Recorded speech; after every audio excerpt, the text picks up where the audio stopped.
तापत्रे विनाशाय श्रीकृष्णाय वयं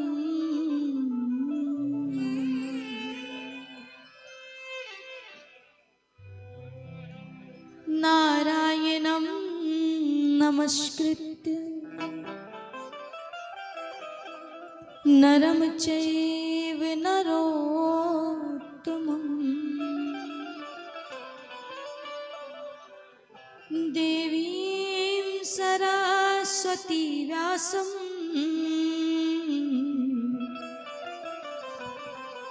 ततो जयमुदीरये।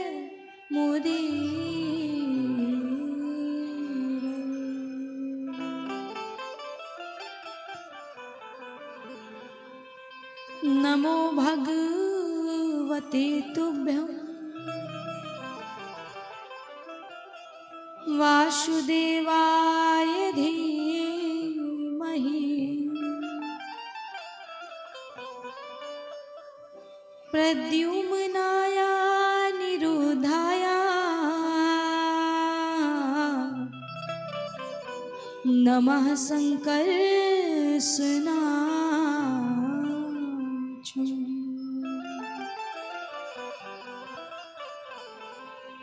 कृष्णं नारायणं वन्दे कृष्णं वन्दे व्रजप्रियं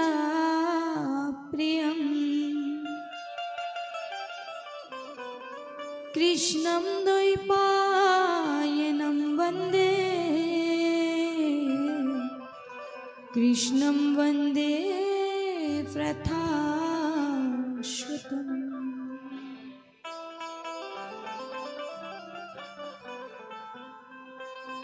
भवानी शंकरौ वन्दे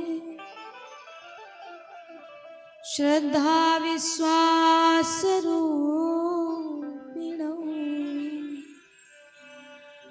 याभ्यां विना न पश्यन्ति सिद्धाः स्वान्तास्तमीश्वरम्।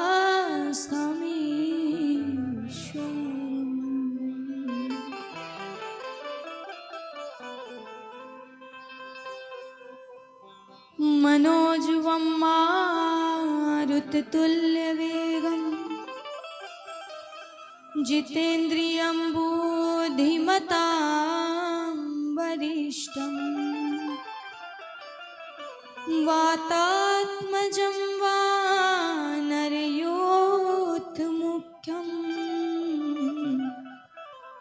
श्रीरामदूतं शरणं प्रपद्ये।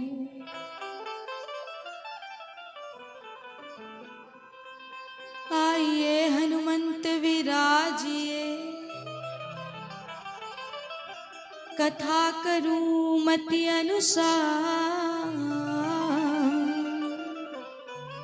प्रेम सहित गादी धरूं पधारिए पवन कुमार।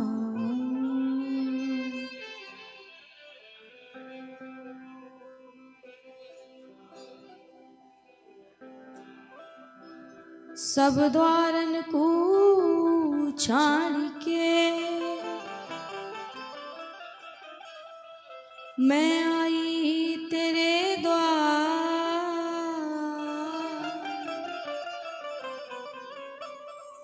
हरिओ वृषभानु की लाडली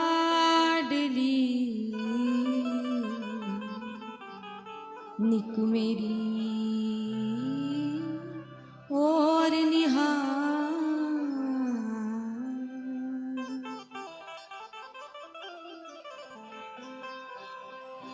जय जय श्री राधा रमण जय जय नवल किशोर। जय गोपी चित चोर प्रभु जय जय माखन चोर, जय जय माखन चोर, जय जय माखन चोर।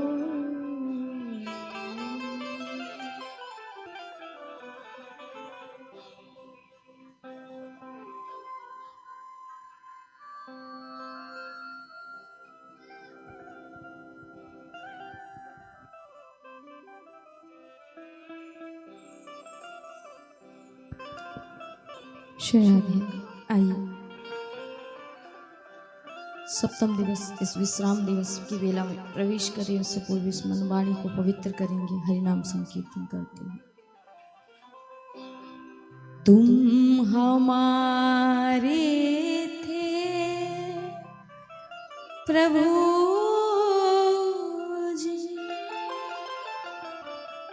तुम हमारे हो, तुम हमारे ही रहोगे। ओ मेरे प्रियतम, तुम हमारे थे प्रभु जी, तुम हमारे हो, तुम हमारे ही रहोगे। ओ मेरे प्रियतम, तुम हमारे थे प्रभु जी, तुम हमारे हो, तुम हमारे रहोगे। ओ मेरे प्रियतम, हम तुम्हारे थे प्रभु जी, हम तुम्हारे हैं,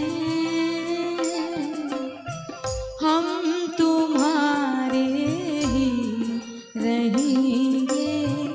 ओ मेरे प्रियतम, हम तुम्हारे थे प्रभु जी, हम तुम्हारे हैं, हम तुम्हारे रहेंगे। ओ मेरे प्रियतम,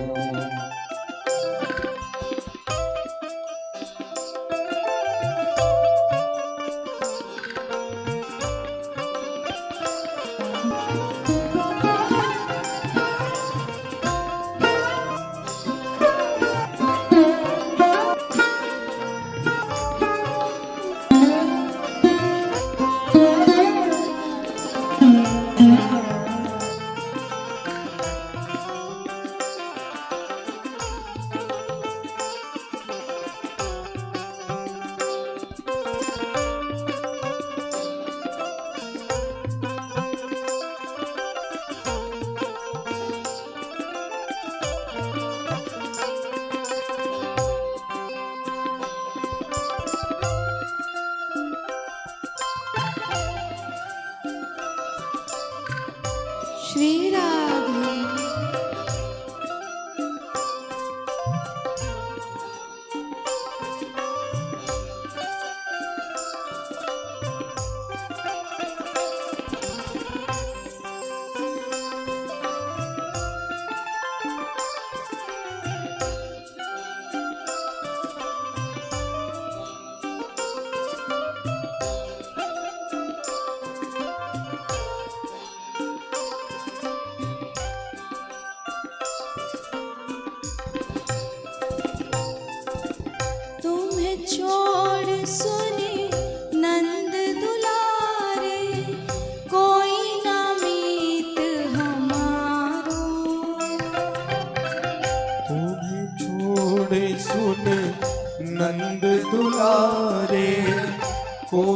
ना मीत हमारा। तुम्हें छोड़ सुने नंद दुलारे, कोई न मीत हमारो। तुम्हें छोड़ सुने नंद दुलारे, कोई ना मीत हमारा। किसके दर में जाए पुकारूं, और न कोई सहारो। किसके दर पे जाए पुकारे, कोई ना कोई सहारा।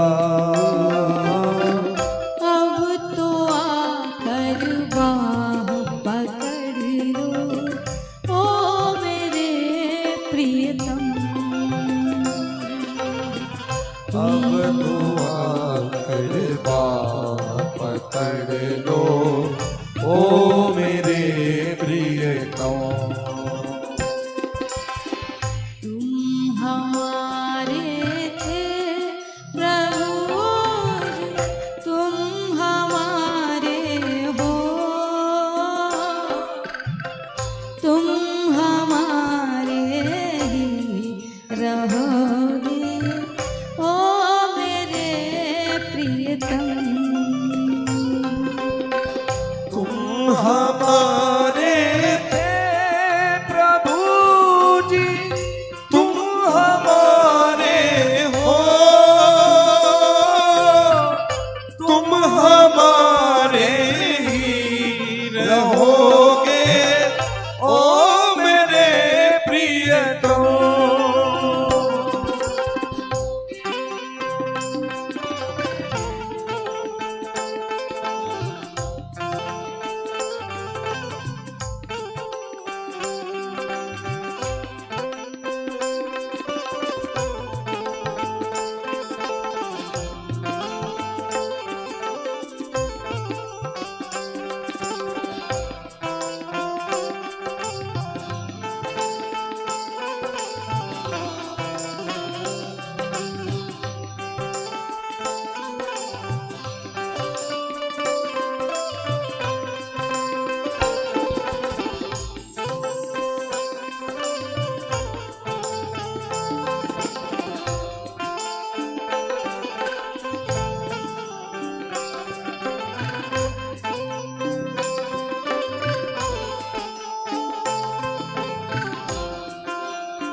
सब जग छोड़ा, तुझ संग नाता जोड़ा। तेरे कारण सब जग छोड़ा, तुझे संग नाता जोड़ा। तेरे कारण सब जग छोड़ा, तुझ संग नाता जोड़ा। तेरे कारण सब जग छोड़ा, तुझ संग नाता जोड़ा।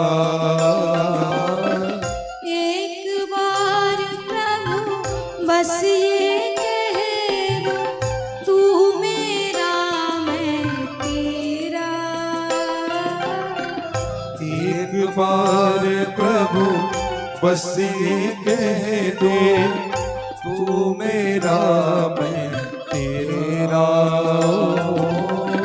साची प्रीति की रीति निभा लो ओ मेरे प्रियतम।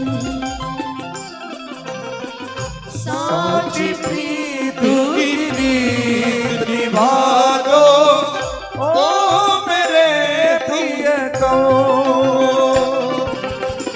तुम हमारे थे प्रभु, तुम हमारे हो,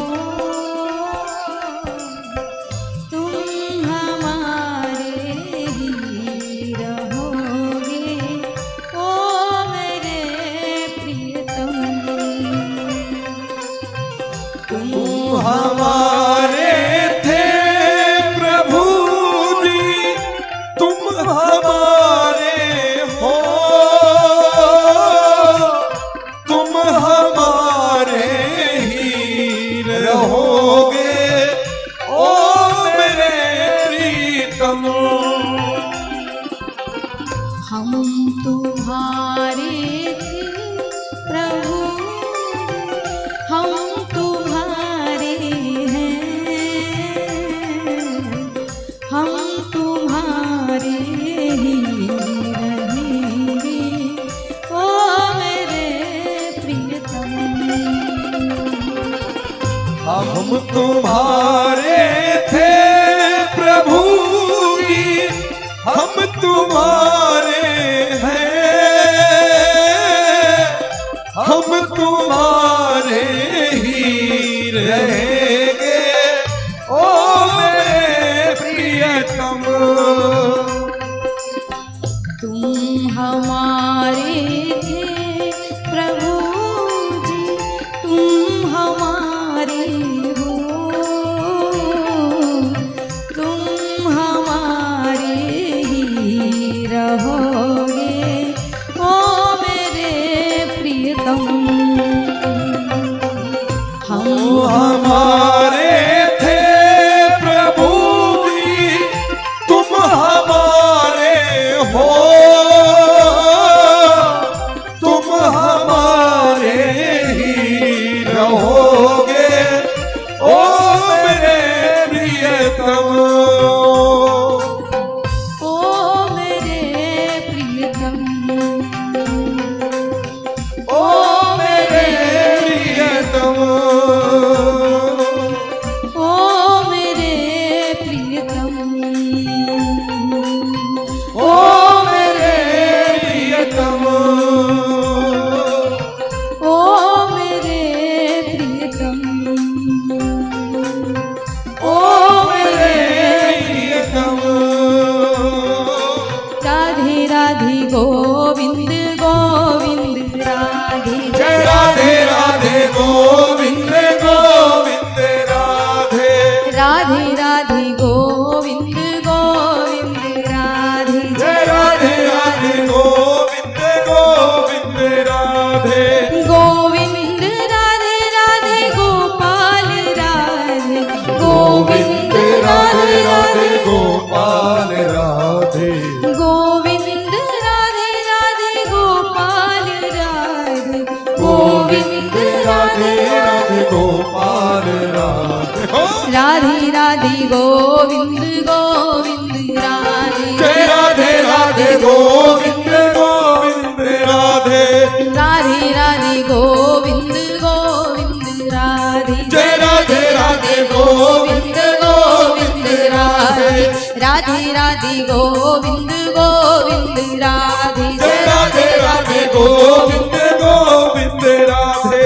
गोविंद राधे राधे गोपाल राधे। गोविंद राधे राधे गोपाल राधे।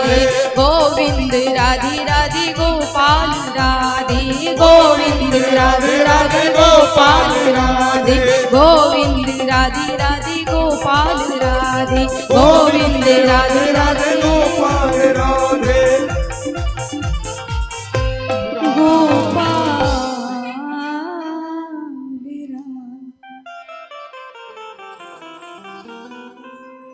दास की यह विनती सुन लीजो, ओ ब्रजराज दुलारे।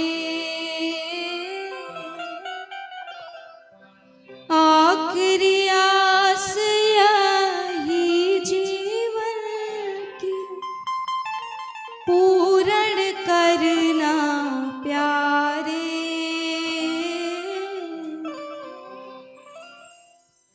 एक बार हृदय से लगा लो, ओ मेरे प्रियतम, तुम हमारे थे प्रभु जी, तुम हमारे हो, तुम हमारे ही रहोगे। ओ मेरे प्रिय, ओ मेरे प्रिय।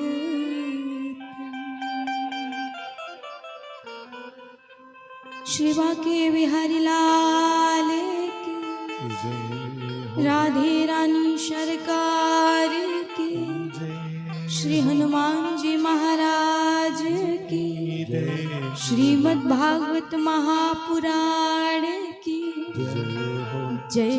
जय श्री राधे, जय जय श्री राधे, जय जय श्री राधे।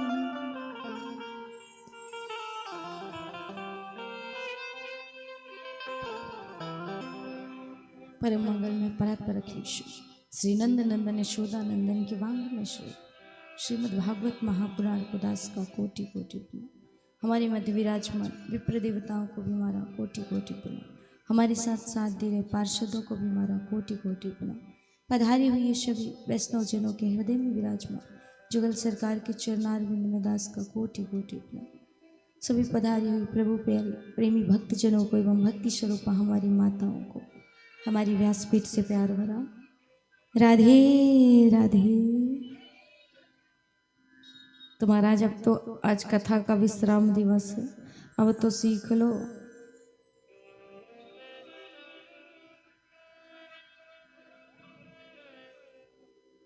कि राधा नाम ही जगत का कल्याण है। कहा है ना, संसार में क्या है? संसार है दुखालय, दुखों का आलय महाराज, और प्रभु का नाम है सुखों की खान सुखालय। इसलिए कहते हैं कि सौ दर्द हैं दुनिया में, बस एक राहत तुम हो, और नफरतें बहुत हैं जहाँ में, बस एक चाहत तुम हो। तो महाराज यही वो ठिकाना है, यही वो स्थान है जहाँ इस मन को सुकून शांति मिलती है। इसीलिए कहते हैं जब तन थका थका सा लगे तो आराम कीजिए, और जब मन थका थका सा लगे तो हरि का नाम लीजिए, यही साथ जाएगा। बाकी सब इस धरा का इस धरा में धरा रह जाएगा। इसलिए ईश्वर की हर समय भक्ति, यही भागवत कथा का उद्देश्य है, मूल मंत्र है। कहते हैं कि निरंतर हरि का नाम सुमिरन, नाम जप, यही सिर्फ कथा का उद्देश्य है। कथा आपने सुना, 7 षष्ठम दिवस बीत गए, आज सप्तम दिवस की इस परम पावन वेला में हम प्रवेश कर रहे हैं। तो हमने जीवन में हमें यही सीखना चाहिए कि जिसके जीवन में धैर्य है, समर्पण है, त्याग है, ईश्वर के प्रति एक विश्वास है, श्रद्धा है, उसी को भगवान की प्राप्ति होती। इसलिए कथा 2 ही स्तंभों पर जुड़ी हुई, एक शंका एक समाधान महाराज। तो ये कथा वही है जो जन्म जन्म की शंका को मिटा करके और समाधान कर दे जीव का। इसलिए इस कथा का एक ही उद्देश्य कि हरि नाम मत भूलो, हर समय उनका सुमिरन करते रहो। और आज भगवान की अनंत कृपा का ही परिणाम है कि हम सभी को इस सुंदर श्रीमद् भागवत रूपी ज्ञानमयी गंगा में हमने गोता लगाया और सप्तम दिवस की इस ज्ञानमयी गंगा में हम प्रवेश कर रहे हैं। एक है, दो प्रकार की गंगा है, एक इस जगत में जो तन को धोती है और एक है ये जो मन को धोती है। तो उस गंगा को सौभाग्य शायद सबके भाग्य में सुलभ ना हो, उस गंगा तक पहुंच पाए ना पहुंच पाए, लेकिन ये गंगा तो हर जगह जा जा कर के धोती है। महाराज बोले दोनों में भेद क्या है? दोनों ही तो भगवान की ही है ना। महाराज कहते हैं दोनों भगवान से ही प्रकट हुई हैं, वही नारायण वही हरि वही मेरे गोविंद से ही दोनों की उत्पत्ति हुई, दोनों का प्राकट्य हुआ। लेकिन अब प्रश्न ये उठता है कि चरण श्रेष्ठ होता है या मुख श्रेष्ठ होता है? कौन सा ज्यादा श्रेष्ठ होगा? ऊंचा पद किसको मिलता है? चरण को मिलता है कि मुख को मिलता है? कहते हैं जो आपका सिर का भाग होता है, मस्तिष्क का भाग होता है, क्या है? सतयुग है महाराज। ये भुजाएं क्या है? यही है त्रेता। और इससे नीचे का हिस्सा क्या है? द्वापर। और जो नीचे का हिस्सा वही है कलयुग। और यदि कहें तो ये है ब्राह्मण, ये है क्षत्रिय, ये है वैश्य और ये है शूद्र महाराज। तो एक ही शरीर में चारों युग, एक ही शरीर में चारों वर्ण निर्धारित किए गए और कहीं भी नहीं है। हमारे कर्म यदि हमने जन्म भले लिया हो ऊंचे कुल में, ऊंचे युग में, लेकिन यदि हमारे कर्म रावण और कंस जैसे हो गए तो हम गिनती में शूद्रों की ही आएंगे महाराज। इसलिए जाति से नहीं, कर्म से ही आपकी जाति बनती, कर्म से ही आप ब्राह्मण हैं, कर्म से ही क्षत्रिय, कर्म से ही वैश्य और कर्म से ही शूद्र हैं। तो कर्म से ही महत्वता है भगवान की प्राप्ति की। इसलिए अब सिर बड़ा होगा कि चरण बड़े होंगे? क्या बड़ा होगा? किसको ज्यादा मान्यता दी जाएगी? मुख को ही दी जाएगी ना महाराज। वाणी से ज्यादा, इस चरण से ज्यादा इस मुख को ही मान्यता दी जाएगी ना, इस वाणी को ही दी जाएगी। बोले गंगा दोनों श्रेष्ठ है, एक तन को धोने वाली, एक मन को धोने वाली।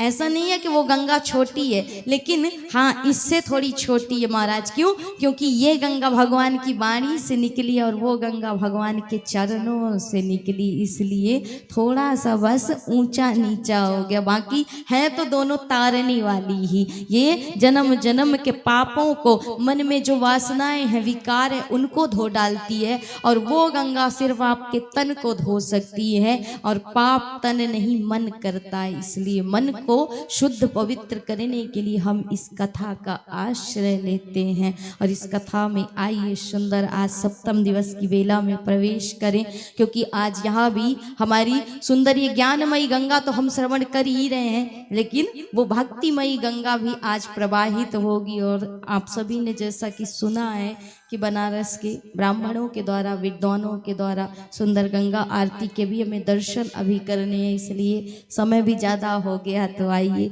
सिर्फ मन को लगाते हुए, हरि भजन करते हुए, जिस प्रकार भाव बने उस प्रकार से भजन करिए। कहते हैं एक ही मिठाई की दुकान पे तरह तरह के आकार के मिष्ठान रखे होते हैं, लेकिन किसी को भी उठाओगे तो स्वाद सिर्फ चीनी का ही होगा, सब में मिठास ही भरी होगी। उसी प्रकार कहा कि भगवान का भजन किसी प्रकार करोगे, भाव को भाव से करोगे, किसी प्रकार करोगे, सिर्फ उनके नाम में इतना आनंद है कि मन को वो जोड़ लेते हैं और आनंदित कर देते हैं महाराज। फिर यहाँ कल आप 12 बजे रात तक भी बैठे रहे पर घर में मन लगा नहीं लगा, छोड़ नहीं पाए। तो यही तो है भक्ति की लगन, एक बार लग जाए तो क्या होता है,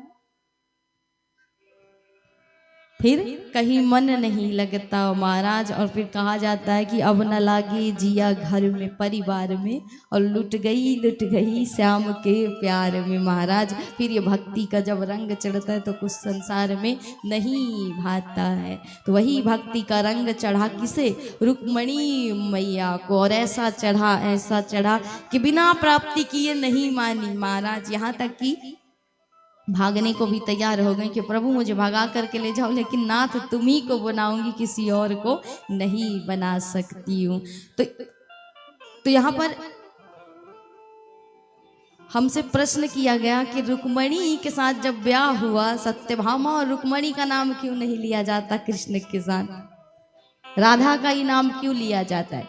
देखिए रुक्मणी और राधा के प्रेम में अंतर है महाराज। रुक्मणी का प्रेम कैसा, रुक्मणी ने प्रेम किया और उसे प्राप्त कर लिया। तो प्राप्त करने में क्या हुआ, आप उस चीज को पा गए और कहा मिल जाए तो मिट्टी, खो जाए तो सोना है महाराज। इसलिए आपने जिस चीज को प्राप्त कर लिया, आपने त्याग जाना ही नहीं, आपने छोड़ना जाना ही नहीं। लेकिन राधा से पूछिए, राधा को आज भी इसलिए कृष्ण के साथ जाना जाता है, पूजा जाता है, क्योंकि राधा सी करुणामयी कोई नहीं महाराज, जिसने अपना सर्वस्व उस ईश्वर को ही त्याग दिया संसार के कल्याण के लिए। भगवान से मुख मोड़ लिया, विमुख हो गई, हृदय पर पत्थर रख लिया और त्याग की प्रतिमूर्ति इसलिए राधा कहलाई है महाराज। तो इसलिए जगत में राधा के नाम से ही कृष्ण जाने जाते।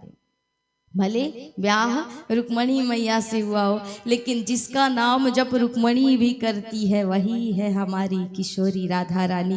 तो जिसके जीवन में त्याग हुआ उसी को ईश्वर ने अपनाया। कहा ना, गिरिराज लीला से हमें सीखना चाहिए भगवान के। भगवान ने गिरिराज लीला की तो 7 कोस लंबे चौड़े उस पर्वत को अपनी इकन्नी उंगली पर धारण किया। उंगलियां तो और भी थी महाराज, 4 और भी थी हाथ में, लेकिन चारों पे नहीं किया, इस छोटी सी उंगली पर किया। क्यों? क्योंकि जब अंगूठे से पूछा गया तो इसने अभिमान में आकर के क्या कहा कि मैं, ये सब तो बाकी स्त्रियां हैं, मैं पुरुष हूं, इसलिए आप मुझ पे धारण करिए, ये स्त्रियां क्या उठा पाएंगी इस भार को। तो भगवान ने क्या कहा कि तू योग्य नहीं है, तेरे अंदर अहंकार है, अभिमान है। अब आई किसकी बारी? इस उंगली की बारी। इसने कहा प्रभु देखो, किसी को बुलाना हो तो मुझे ही इस्तेमाल किया जाता है, मेरा ही प्रयोग किया जाता है। किसी को उंगली भी दिखानी और रोकना हो तो मुझे ही प्रयोग किया जाता है। इसलिए हर काम में मैं ही प्रयोग में आती हूँ, आप मेरा प्रयोग करिए, मेरा ही प्रयोग करिए महाराज। तो भगवान ने कहा इसके अंदर भी अहंकार है। अब आई बीच की उंगली की बारी, तुझ में क्या गुण है? तो कहा महाराज सबसे बड़ी हूँ और सबसे योग्य हूँ, आप मुझ में धारण करें, क्योंकि ये सब तो छोटी छोटी हैं, मैं ही सबसे बड़ी हूँ और सारा भार उठाने के योग्य मैं ही हूँ। भगवान ने कहा इसके अंदर भी अहंकार है। तो आई अब इसकी बारी महाराज, इसमें क्या गुण है? तो कहा, इस उंगली ने कहा, उत्तर दिया कि प्रभु कोई भी पूजा हो, कोई भी धार्मिक अनुष्ठान हो, किसी को तिलक लगाना हो अपने गुरुदेव, अपने भगवान को, तो मेरा ही प्रयोग किया जाता है। अब महाराज इसमें भी अहंकार है। तो किनारे बैठी थी बेचारी ये छोटी उंगली, भगवान ने कहा तू भी तो कुछ बोल। तो कहा प्रभु मुझ में तो कोई गुण है ही नहीं, मैं सबसे छोटी और कमजोर हूँ, मुझ में वो ताकत और क्षमता है ही नहीं कि मैं आपका या इस पर्वत का भार उठा पाऊँ। तो भगवान ने कहा तू ही मेरे योग है, इसलिए जिसमें त्याग है, जिसमें अभिमान रहित मन है महाराज, अहंकार रहित बुद्धि है, वही ईश्वर को प्राप्त करता है। उसी जिसके अंदर समर्पण है, त्याग है, और वही है हमारी राधा रानी। राधा रानी चाहती तो भगवान के साथ जा सकती थी, लेकिन 100 वर्ष का वियोग सहा महाराज और निरंतर उनके नाम को सुमिरन करती हुई किशोरी इसीलिए श्रेष्ठ है, क्योंकि भगवान आपको सिर्फ कहा ना, राधा रानी एक दिन रास के लिए विलंब से आई तो भगवान नाराज हो गए, रूठ गए और बैठ गए। अब प्रिया जी विलंब से आई हैं तो कन्हैया रूठे हुए थे। कन्हैया ने देखा जब राधा रानी आई तो देखा राधा रानी ने कि हमारे गोविंद रूठे हुए बैठे हुए हैं, तो भगवान को मनाने लगी। भगवान ने कहा कि हम नहीं मानेंगे, आप इतना विलंब से आती हैं, और आई भी तो हमारे ऊपर दाल चावल लगा दिया, क्योंकि किशोरी जी के हाथ में उस समय दाल चावल लगे हुए थे। तो आई भी इतने विलंब से, और आते ही हमारे चेहरे को भी, वस्त्रों को भी खराब कर दिया, हमारे ऊपर ये भोजन लगा दिया, हम तो नहीं मानने वाले। तो राधा रानी कहती है कि कन्हैया अब इसमें गलती आपकी ही है, मैं क्या करूं, मैं कौन हूं? आपकी ही आह्लादिनी शक्ति हूं। इसलिए ब्रिज में बुलाने वाले तो आप हो, लोगों को आकर्षित करते हो, उनको खींचते हो अपनी ओर, उनको बुलाते हो। अब ब्रिज में बसाते हो महाराज, उनको बुला बुला करके उनको अपने भक्ति में रमाते हो, और अकेला छोड़ करके भाग जाते हो। तो महाराज फिर कौन संभालता, मैं ही तो संभालती हूँ। आज वर्षा की वजह से कुछ संत भोजन के लिए मधुकरी मांगने नहीं जा पाए, इसलिए भूखे प्यासे बैठे थे 4 दिन से महाराज। तो आज स्वयं में गई और उनके लिए अपने हाथों से दाल चावल बनाया, इसीलिए जल्दी जल्दी में भाग करके आई और हाथ धोना भी भूल गई। तो महाराज आप बुलाने वाले हो लेकिन उनका पालन करने वाली तो मैं हूँ, इसलिए कन्हैया सिर्फ खींचेंगे महाराज, बुलाएंगे, और चलाने वाली सिर्फ हमारी किशोरी राधा रानी, पालने वाली वही राधा रानी। इसलिए राधा ही संसार का परम तत्व है और राधा से बड़ा जगत में कोई नहीं। करुणा हो, ममता हो, त्याग हो, सब कुछ है राधा में। जिसके नाम लेने से पीड़ा शांत हो जाती है, दर्द मिट जाए महाराज, हर तरह का क्लेश दूर हो जाए, वही है राधा। और उस राधा को समझने के लिए उसके अंदर जाना पड़ेगा, उस पर समर्पित होना पड़ेगा महाराज, क्योंकि उस राधा को तो गोविंद भी नहीं समझ पाए। ऐसा परम तत्व है, ऐसा परम सार है जीवन का राधा, जिसे कोई नहीं समझ पाया है। इसलिए भजते रहिए राधा रानी को।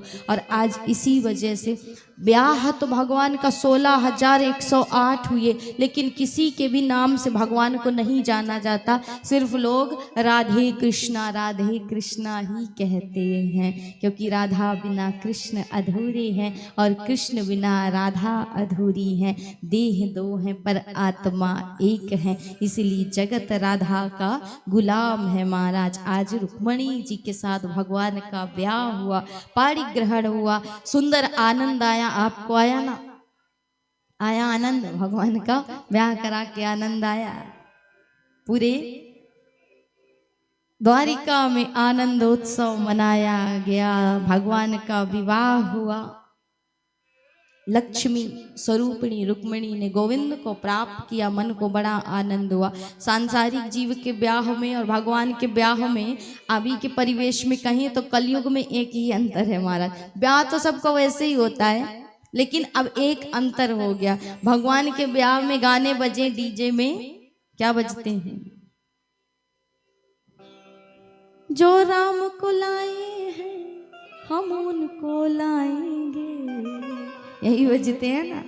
भगवान के ब्याह में बजे डीजे में जो राम को लाए हैं, और सांसारिक जीव के ब्याह में बजे मुन्नी बदनाम हुई महाराज। इसीलिए भगवान के ब्याह में और सांसारिक जीव के ब्याह में बड़ा भेद है, बड़ा अंतर है। भगवान के ब्याह में जो आनंद आया है, कहा ब्रह्मा भी कहता है कि आज तो मानो मेरी कोई रचना है ही नहीं इस सृष्टि में। बोले महाराज तुम्हारी कैसी हो सकती है, परम ब्रह्म का ब्याह हो रहा है, तुम्हारी रचना होगी? ये तो जगत के स्वामी का ब्याह है। तो रुक्मिणी को बड़ा आनंद आया गोविंद को प्राप्त करके।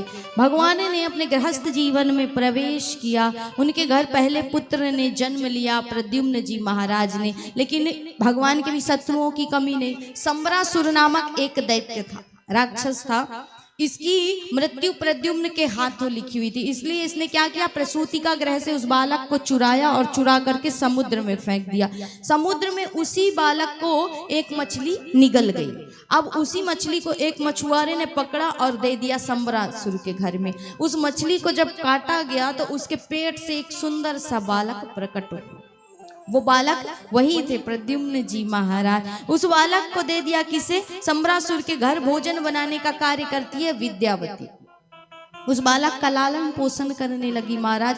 अब धीरे धीरे समय बीता तो नारद जी ने आकर के विद्यावती से कहा कि जिस बालक को तू गोद में खिला रही यही तेरा अपना पति है। अर्थात ये विद्यावती कोई और नहीं रति महारानी थी, और प्रद्युम्न जी कोई और नहीं कामदेव ही अवतार लेकर के आए थे प्रद्युम्न के रूप में। तो शिव जी ने जब त्रेता युग में जला करके कामदेव को भस्म कर दिया था तो रति रुदन करने लगी। तब रति महारानी को शिव जी ने आश्वासन दिया था कि आपका पति आपको द्वापर में कृष्ण के पुत्र के रूप में प्राप्त होगा। आज वही प्रद्युम्न जी बड़े हुए हैं, सम्बरासुर का वध किया, उद्धार किया, और अपनी पत्नी रति को लेकर के, विद्यावती को लेकर के जब प्रद्युम्न जी द्वारिका आए तो यहाँ भगवान के 16,107 विवाह भी संपन्न है गए। बोले महाराज ये भी तो मुझे बताइए कि भगवान के बाकी विवाह कैसे हुए, सबकी तो कहानी बताओ। तो बोले भगवान का दूसरा विवाह हुआ जाम्बवती से। क्या ये वही जाम्बवती है, जामवंत जी की पुत्री? बोले महाराज अवश्य वही पुत्री है जामवंत जी की, जाम्बवती। ये विवाह हुआ कैसे? जामवंत जी तो त्रेता युग के, अब द्वापर में कृष्ण के साथ इनकी कन्या का विवाह कैसे हो? वो भी जामवंत जी कौन थे? रीछ भालू थे महाराज, और भालू की कन्या, उनके साथ विवाह कैसे हो सकता है भगवान का?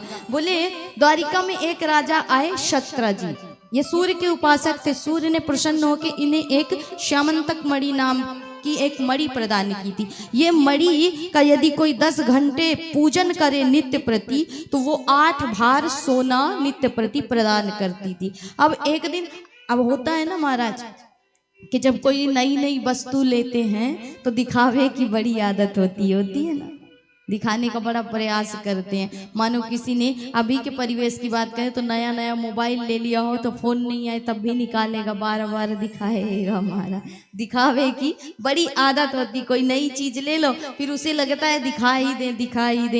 एक मैया ने ऐसे ही किया, नई नई सोने की अंगूठी बनवाई महाराज। अब नई अंगूठी बनवाई है तो नदी में गई नहाने के लिए, स्नान करने के लिए अपनी सखियों के साथ।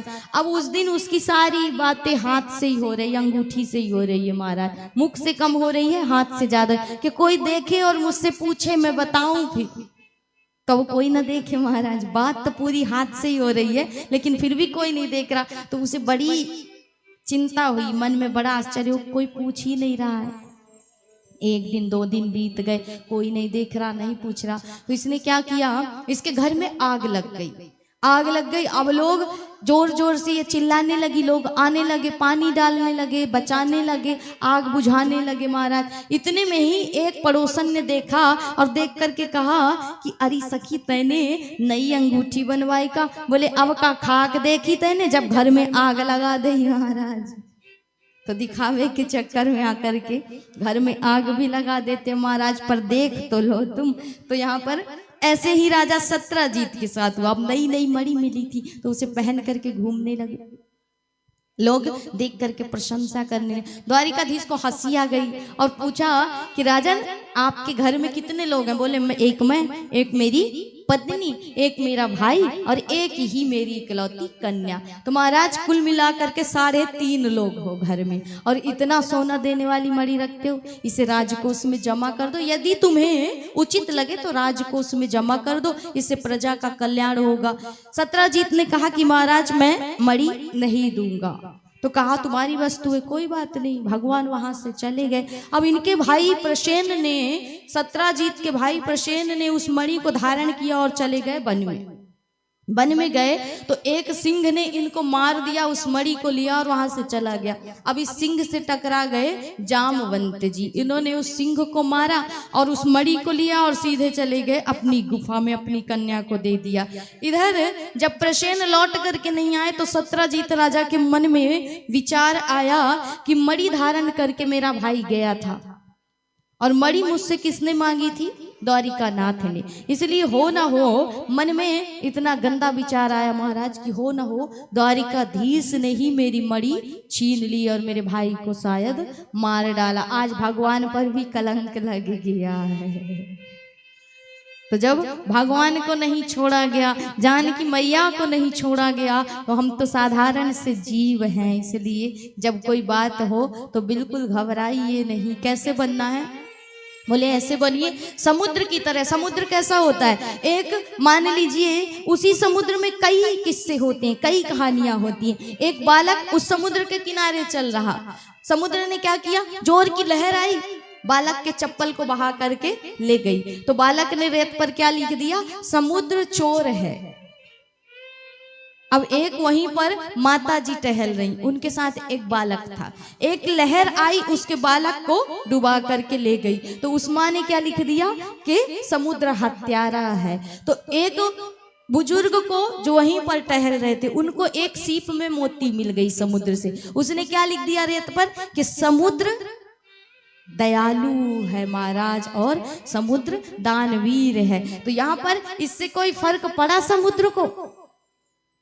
किसी ने चोर कहा, किसी ने हत्यारा कहा, किसी ने दानवीर कहा, दयालु कहा, तो क्या समुद्र को कोई फर्क पड़ा? समुद्र तो अपनी चाल ही चल रहा है महाराज, वैसे ही आ रहा, वैसे ही जा रहा, वैसे ही बह रहा। इसलिए जीवन में कोई कुछ बोले उससे फर्क नहीं पड़ना चाहिए। भगवान के इसी चरित्र से सीखना चाहिए कि जब भगवान पर कलंक लग गया तो हम कौन है? तू कौन है, तेरा नाम है क्या? सीता भी यहाँ बदनाम हुई महाराज। तो कुछ तो लोग कहेंगे, लोगों का काम है कहना। और छोड़ो संसार की बातों को, कहीं बीत न जाए रहना। तो किसी की बातों से अपने मन को क्यों दुखित करना? उसकी अपनी सोच है, हम अपनी सोच पर उसकी सोच को क्यों धारण करें? और कहा ना, जब एक खुशी आपको बार बार हंसा नहीं सकती है तो एक दुख लेकर के आप बार बार रोते क्यों हो, दुखी क्यों होते हो? एक जोकर था, एक जोक सुनाया करता था। अब एक बार जोक सुनाया तो कितनी बार हंसे? कितने लोग हंसे? एक बार जोक सुनाया पहली बार तो कितने लोग हंसे? पूरी की पूरी ऑडिटोरियम में जितने लोग बैठे थे सब हंसे। दूसरी बार उसने वही जोक फिर से सुनाया, अब कितने हंसे? 50% लोग। अब तीसरी बार फिर से उसने रिपीट किया तो कितने हंसे? मुश्किल से महाराज 10 से 20% लोग। अब उसके बाद फिर से चौथी बार सुनाया तो अब कोई नहीं हंसा।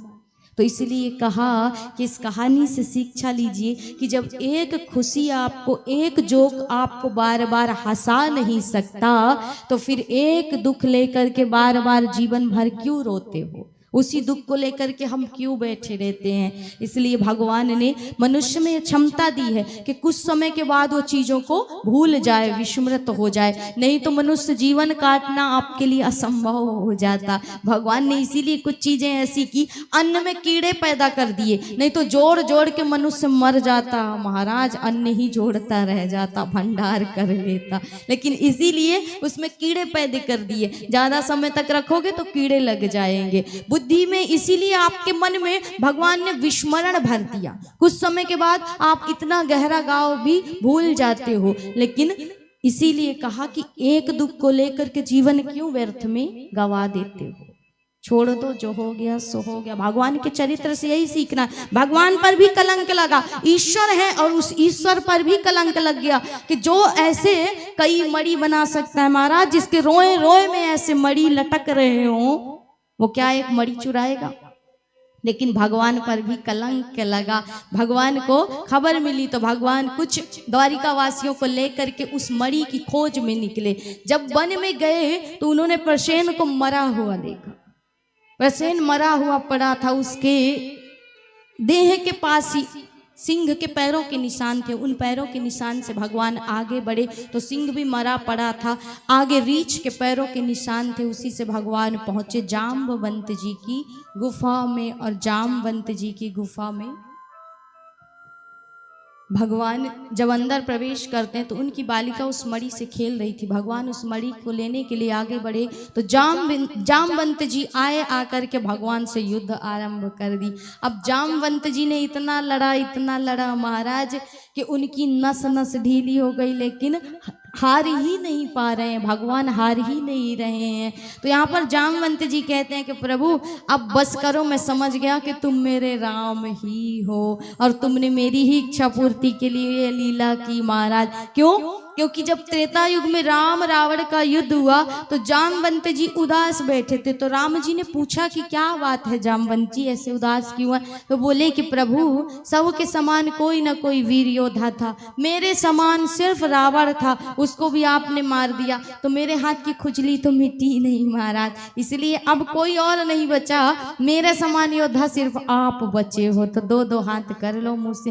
भगवान ने कहा जाम्बवंत जी कैसी बात कर रहे हो, भक्त और भगवान लड़ेंगे तो संसार क्या बोलेगा, इसलिए हम आपकी इच्छा पूरी नहीं करेंगे। तो क्या मेरी इच्छा अधूरी रह जाएगी? बोले नहीं, इस अवतार में नहीं, अगले अवतार में पूरी करेंगे। तो आज मैं जान गया कि आप मेरे वही राम हैं, मेरी ही इच्छा के लिए आप ये कार्य करने आए हैं। भगवान के हाथ में वो मणि दी और कहा प्रभु अब सिर्फ भजन करना चाहता हूँ, मेरी एक कन्या है, इसे भी इस मणि के साथ स्वीकार कर लो, इसको अपने साथ ले जाओ।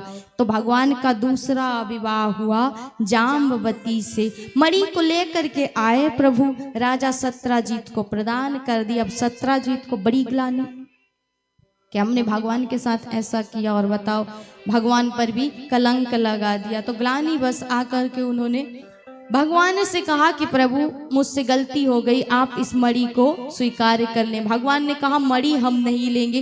तो सत्राजीत ने कहा कि कोई बात नहीं, मेरी कन्या ले लीजिए और कन्या के साथ मणि ले सकते हो दहेज के रूप में। बोले दहेज लेना गलत बात है महाराज, दहेज से प्राप्त की हुई कन्या किसी भी धर्म अनुष्ठान में आपके साथ बैठने की अधिकारी नहीं होती है।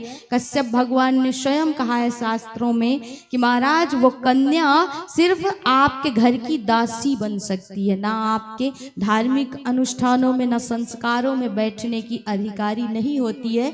जिसके माता पिता से आपने दहेज लेकर के उस कन्या को घर में लाया है, वो आपकी पत्नी नहीं, आपकी सिर्फ दासी कहलाती। इसलिए हम दहेज तो लेंगे नहीं। तो भगवान ने तीसरा विवाह कर लिया सत्यभामा जी के साथ। भगवान का चौथा विवाह हुआ कालिंदी यमुना के साथ, जो यमराज की बहन और सूर्य की पुत्री थी। भगवान की प्राप्ति के लिए उपासना कर रही थी। अर्जुन के साथ प्रभु गए थे घूमने, भ्रमण करने के लिए, वहीं पर भगवान का इनसे ब्याह हो गया। भगवान का पांचवा विवाह मित्र वृंदा से हुआ। भगवान का छठा विवाह नग्नजिति से हुआ। सातवां विवाह भद्रा से और आठवां विवाह लक्ष्मणा से हुआ। ये भगवान के हुए सिर्फ 8 विवाह। अभी 16,100 बाकी। तो बोले एक और राक्षस था, भूमि से उत्पन्न हुआ था, नाम था भौमासुर।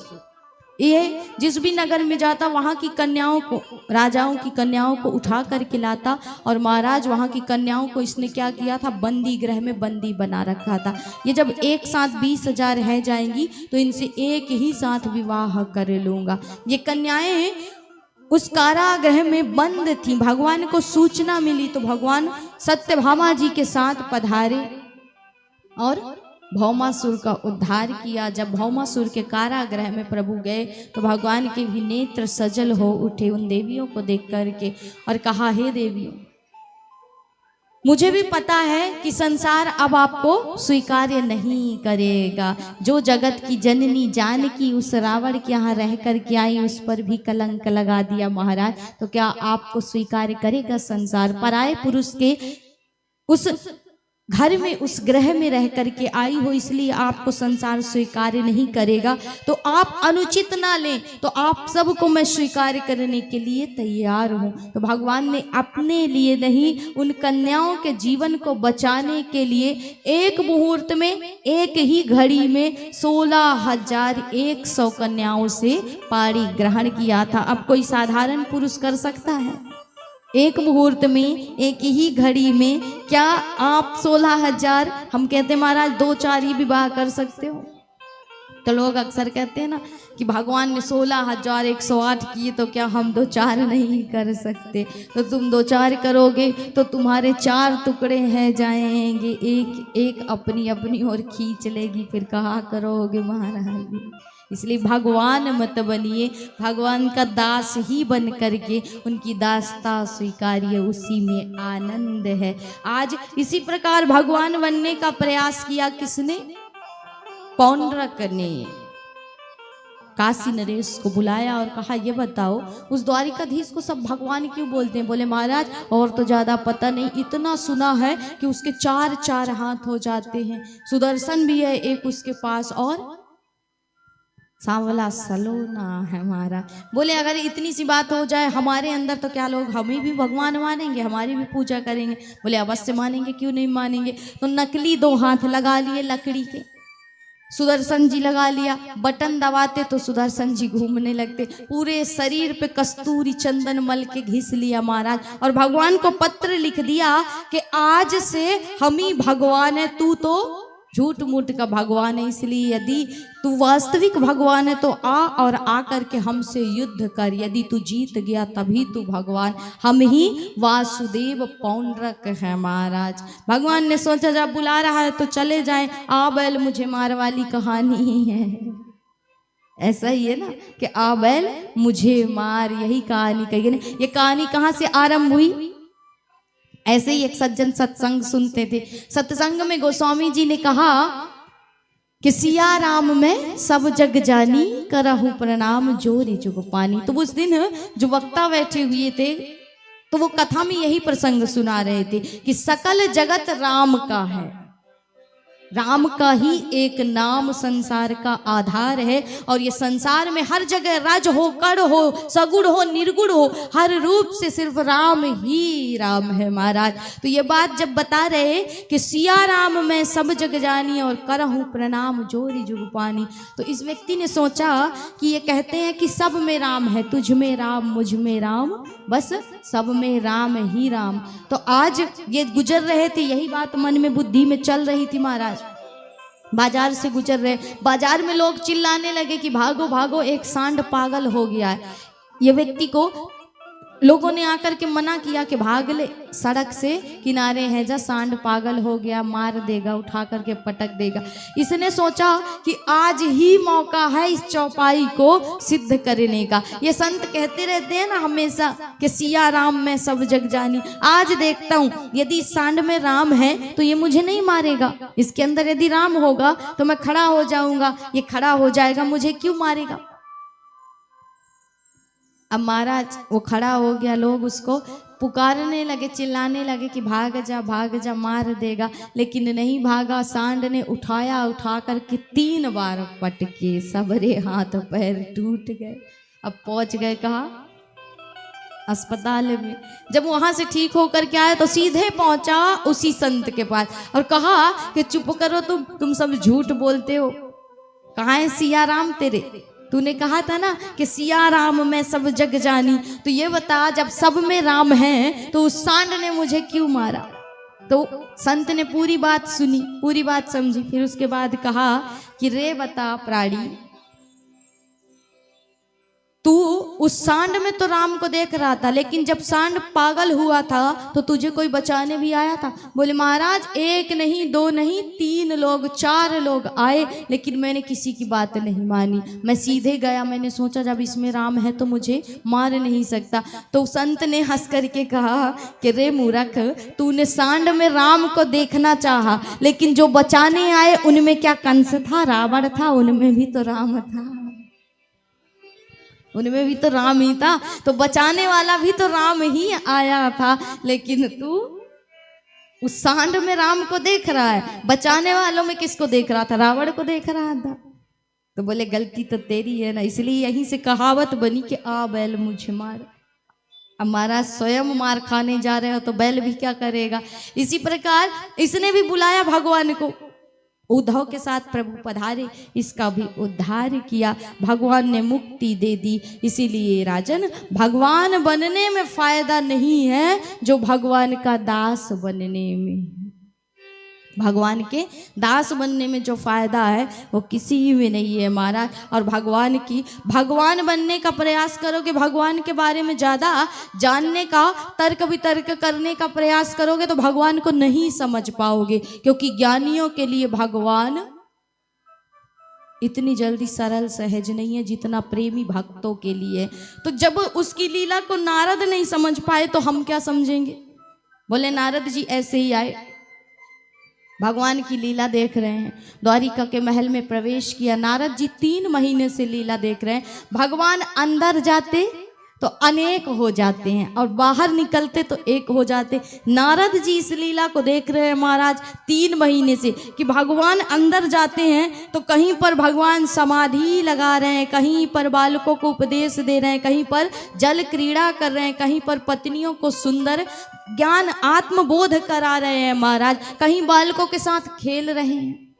भगवान एक ही समय हर जगह मौजूद हैं, हर कक्ष में महाराज, क्योंकि इनकी 16,108 पटरानियां और हर रानी से 10 पुत्र थे और एक एक पुत्रियां थी। अब इतना बड़ा जिसका परिवार हो, उस ईश्वर के बारे में क्या कोई तर्क वितर्क कर सकता है, सोच सकता है? उसकी लीला को समझना परे है महाराज। वैसे नारद जी नहीं समझ पाए, 3 महीने से देख रहे थे। भगवान अंदर जाएं तो अनेक, बाहर निकले तो एक है जाए। नारद की भी बुद्धि भ्रमित हो गई, चकित हो गई। तभी गाया ना, कहा कि तेरी माया का न पाया कोई पार महाराज, और लीला तेरी तू ही जाने। संसार में तेरी लीला, तेरी माया को कोई नहीं जीत पाया, कोई इससे पार नहीं पा सका। इसलिए आज नारद जी जब भ्रमित हो गए तो भगवान ने स्वयं कहा कि कहिए नारद जी, कैसे आगमन हुआ, कैसे है मुनिवर?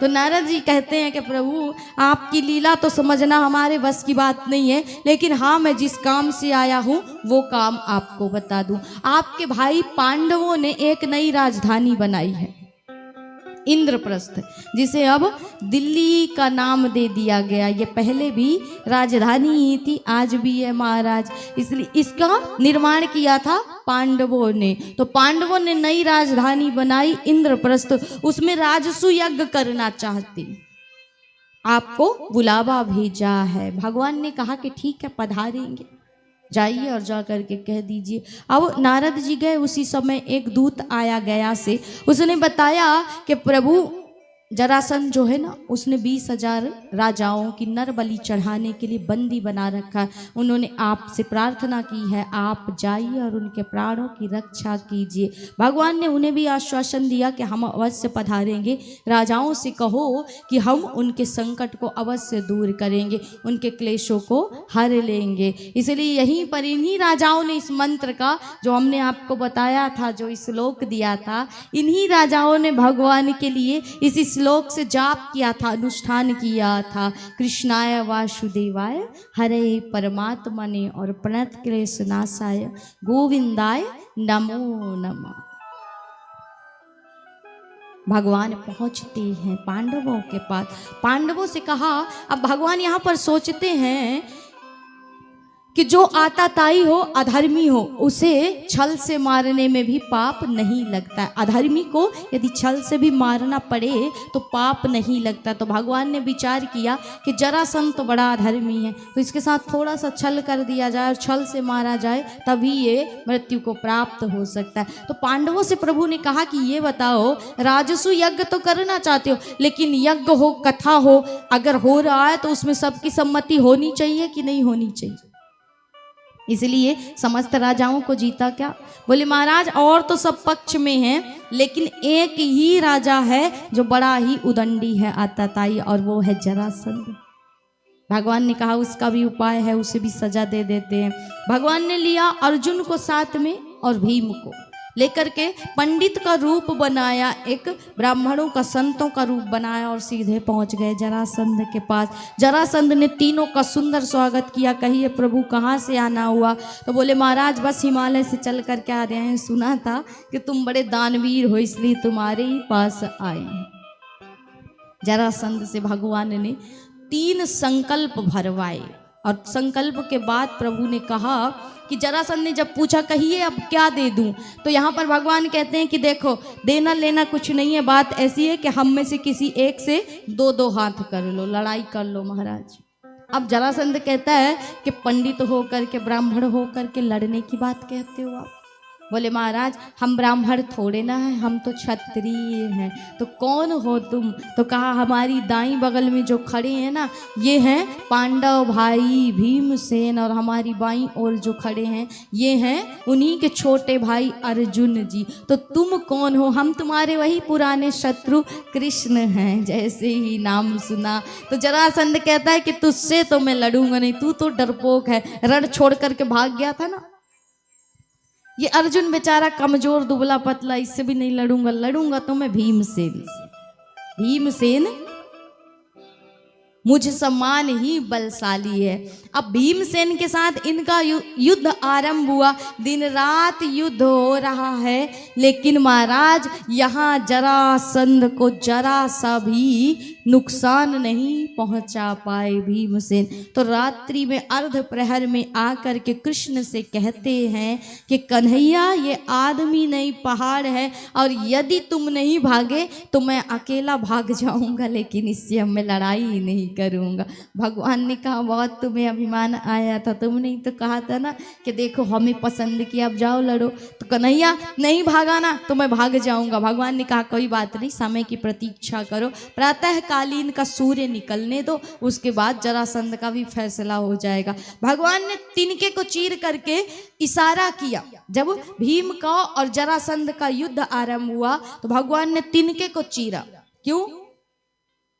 इसलिए इशारा किया कि इसे जब तक तुम बीच से नहीं चीरोगे इसकी मृत्यु नहीं होगी। क्योंकि जरासंध इसने जब जन्म लिया था तो ये 2 भागों में जन्मा था, इसके शरीर के 2 भाग थे। तो इसकी माता ने ग्लानि बस आकर के इसे फेंक दिया था, माता पिता ने इसे बाहर फेंक दिया था। तो एक जरा नाम की राक्षसी थी, उसने इसे खेल खेल में जोड़ा और कहा कि जिंदा हो जा, जिंदा हो जा, जिंदा हो जा। तो महाराज ये जुड़ गए और जिंदा हो गए। इसलिए जिस प्रकार जुड़ा था उसी प्रकार इसकी मृत्यु लिखी गई थी। तो भगवान ने इशारा किया कि बीच से इसे फाड़ दो तभी ये मरेगा। तो यहाँ भीमसेन ने इनका उद्धार किया, उसके पुत्र को राजगद्दी पर प्रभु ने बिठाया और धन लेकर वहाँ से आए।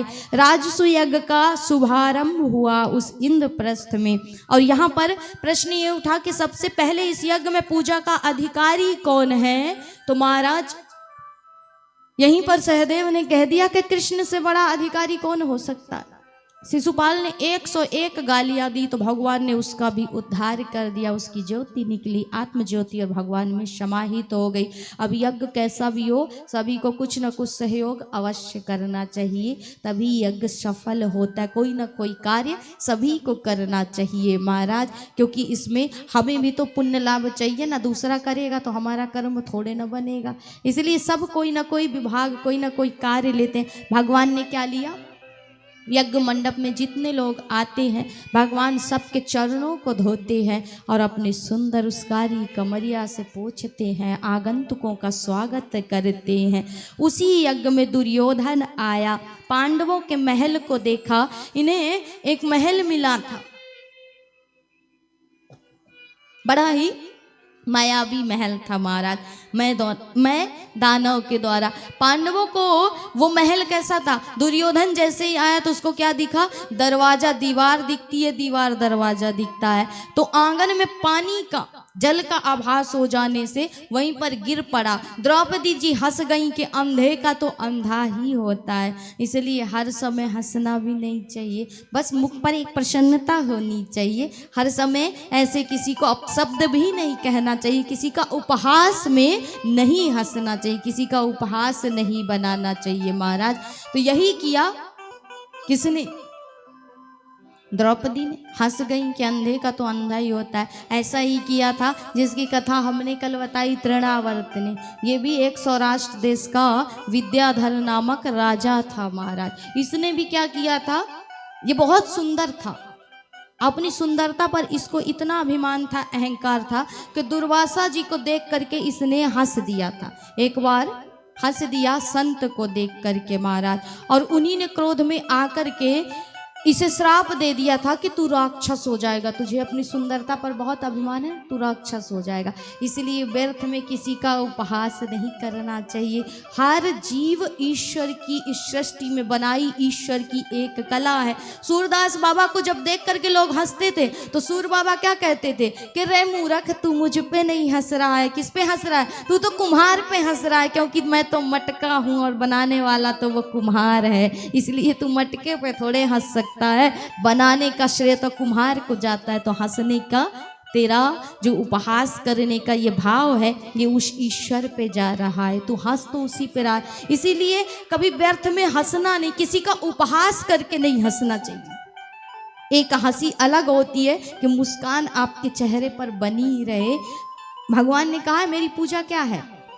तू मुस्कुरा और दूसरों के मुस्कुराने की वजह बन, दूसरों को मुस्कुराना सिखा। ये मेरी सबसे बड़ी पूजा है। लेकिन हाँ, उपहास बस किसी में मत हंसिए कि कोई छोटा है, कोई देख नहीं सकता, कोई चल नहीं सकता तो हम उसका उपहास करें। हम सुंदर हैं, हम ही श्रेष्ठ हैं, ये कभी नहीं सोचना चाहिए। द्रौपदी की आज एक गलती ने क्या किया महाराज, कि पांडवों के जीवन में ऐसा ऐसा संकट आया कि 12 वर्ष का वनवास हुआ, 1 वर्ष का अज्ञातवास हुआ, और पांडवों के जीवन में इतना संकट आया, इतना संकट आया कि शायद पांडव अपने दम पर उबरने का, अपने बल पर, अपनी क्षमता पर उबरने का प्रयास करते तो नहीं उबर सकते थे, नहीं उठ सकते थे। लेकिन हाँ, तुम्हारे बाबाओं ने एक अच्छा कार्य किया कि आश्रय ले लिया, नौका ले ली, किसकी? गोविंद की। महाराज पतवार बना लिया किसे? कन्हैया को। इसलिए उस संकट से पार हो गए। पांडवों का कौरवों के साथ व्यर्थ में युद्ध आरंभ हो गया। द्रौपदी की यही हंसी का वजह रहा महाराज कि आज इनके जीवन में इतना बड़ा संकट आया। लौट करके जब आए तो सब राज्य मिलने की बारी आई, कौरवों ने मना कर दिया। भगवान शांति दूत बनकर के आए, समझाया लेकिन नहीं माने, और व्यर्थ में राजन 2 परिवारों का ऐसा युद्ध हुआ, किसी भी बिना कारण के ऐसा ये विचित्र युद्ध हुआ महाभारत का कि सब कुछ समाप्त हो गया। लेकिन तुम्हारे बाबाओं ने गोविंद रूपी नौका में सवारी की और इस भाव को, इस महाभारत को पार कर गए महाराज। इस युद्ध की विभीषिका को भी पार कर गए। इसलिए राजन, भगवान के चरणों का आश्रय लो। तुम्हारे बाबाओं को सब कुछ मिला, वो श्री कृष्ण अपने स्वधाम गमन कर गए, उसके बाद तुम्हारे बाबा भी चले गए, तुम्हारा जन्म हुआ और तुमने एक ऋषि के गले में मरा हुआ सर्प डाल दिया। एक अपराध तुमसे भी हो गया और तुमको सजा मिली 7वें दिवस में मृत्यु की, अकाल मृत्यु की। इसलिए तुम मेरे पास आए इस कथा को सुनने। तो इस कथा का एक ही सार है, एक ही उद्देश्य है राजन, कि जितना हो ईश्वर में इस मन को लगाओ और भगवान का हरि गुण गाओ, हरि नाम गाओ महाराज।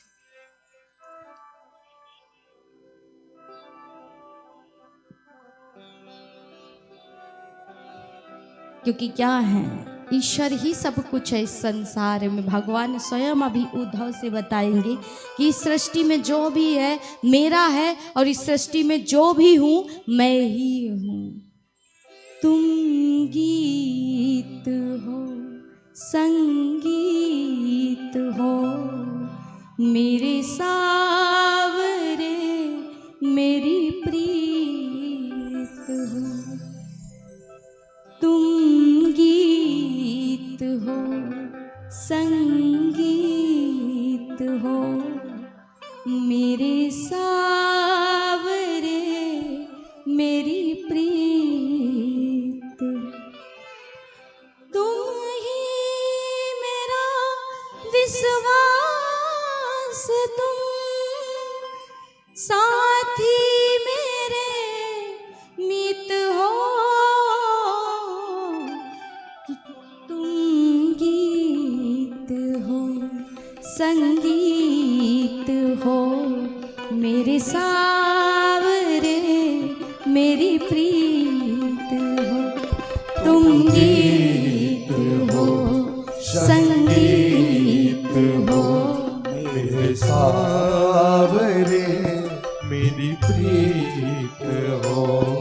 बरसों किया जिसका मैंने, बरसों किया जिसका मैंने, बरसों किया जिसका मैंने, बरसों किया जिसका मैंने।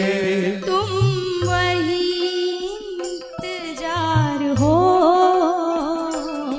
तुम गीत हो, संगीत हो, मेरे सावरे मेरी प्रीत हो।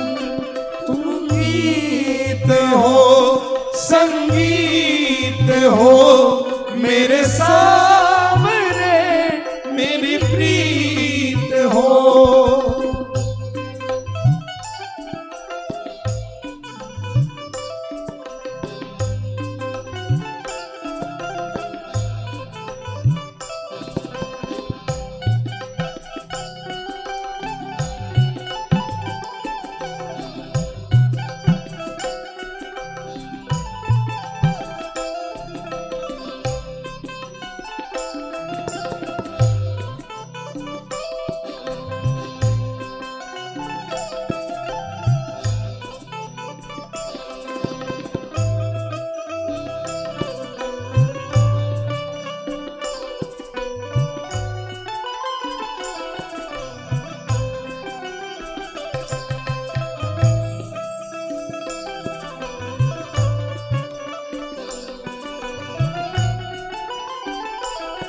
रास्ते तुमसे शुरू तुम पे खत्म,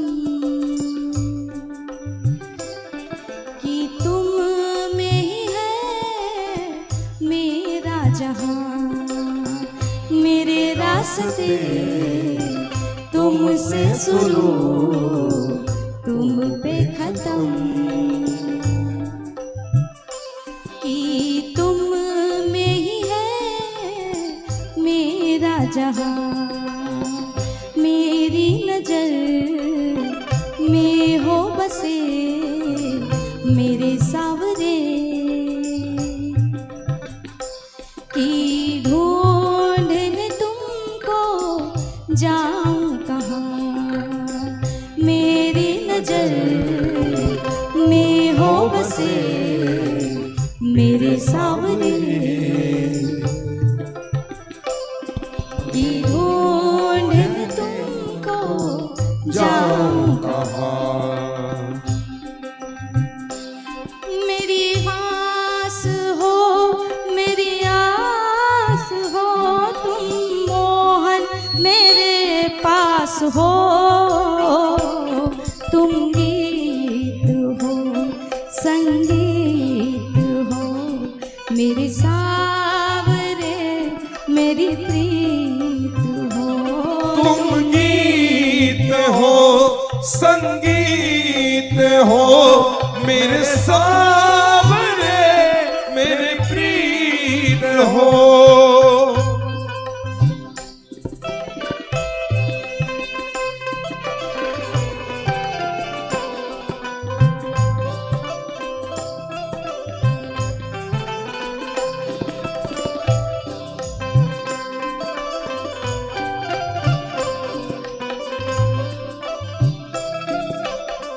श्री राधे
हिम्मत मेरी ताकत मेरी तुम ही तो हो,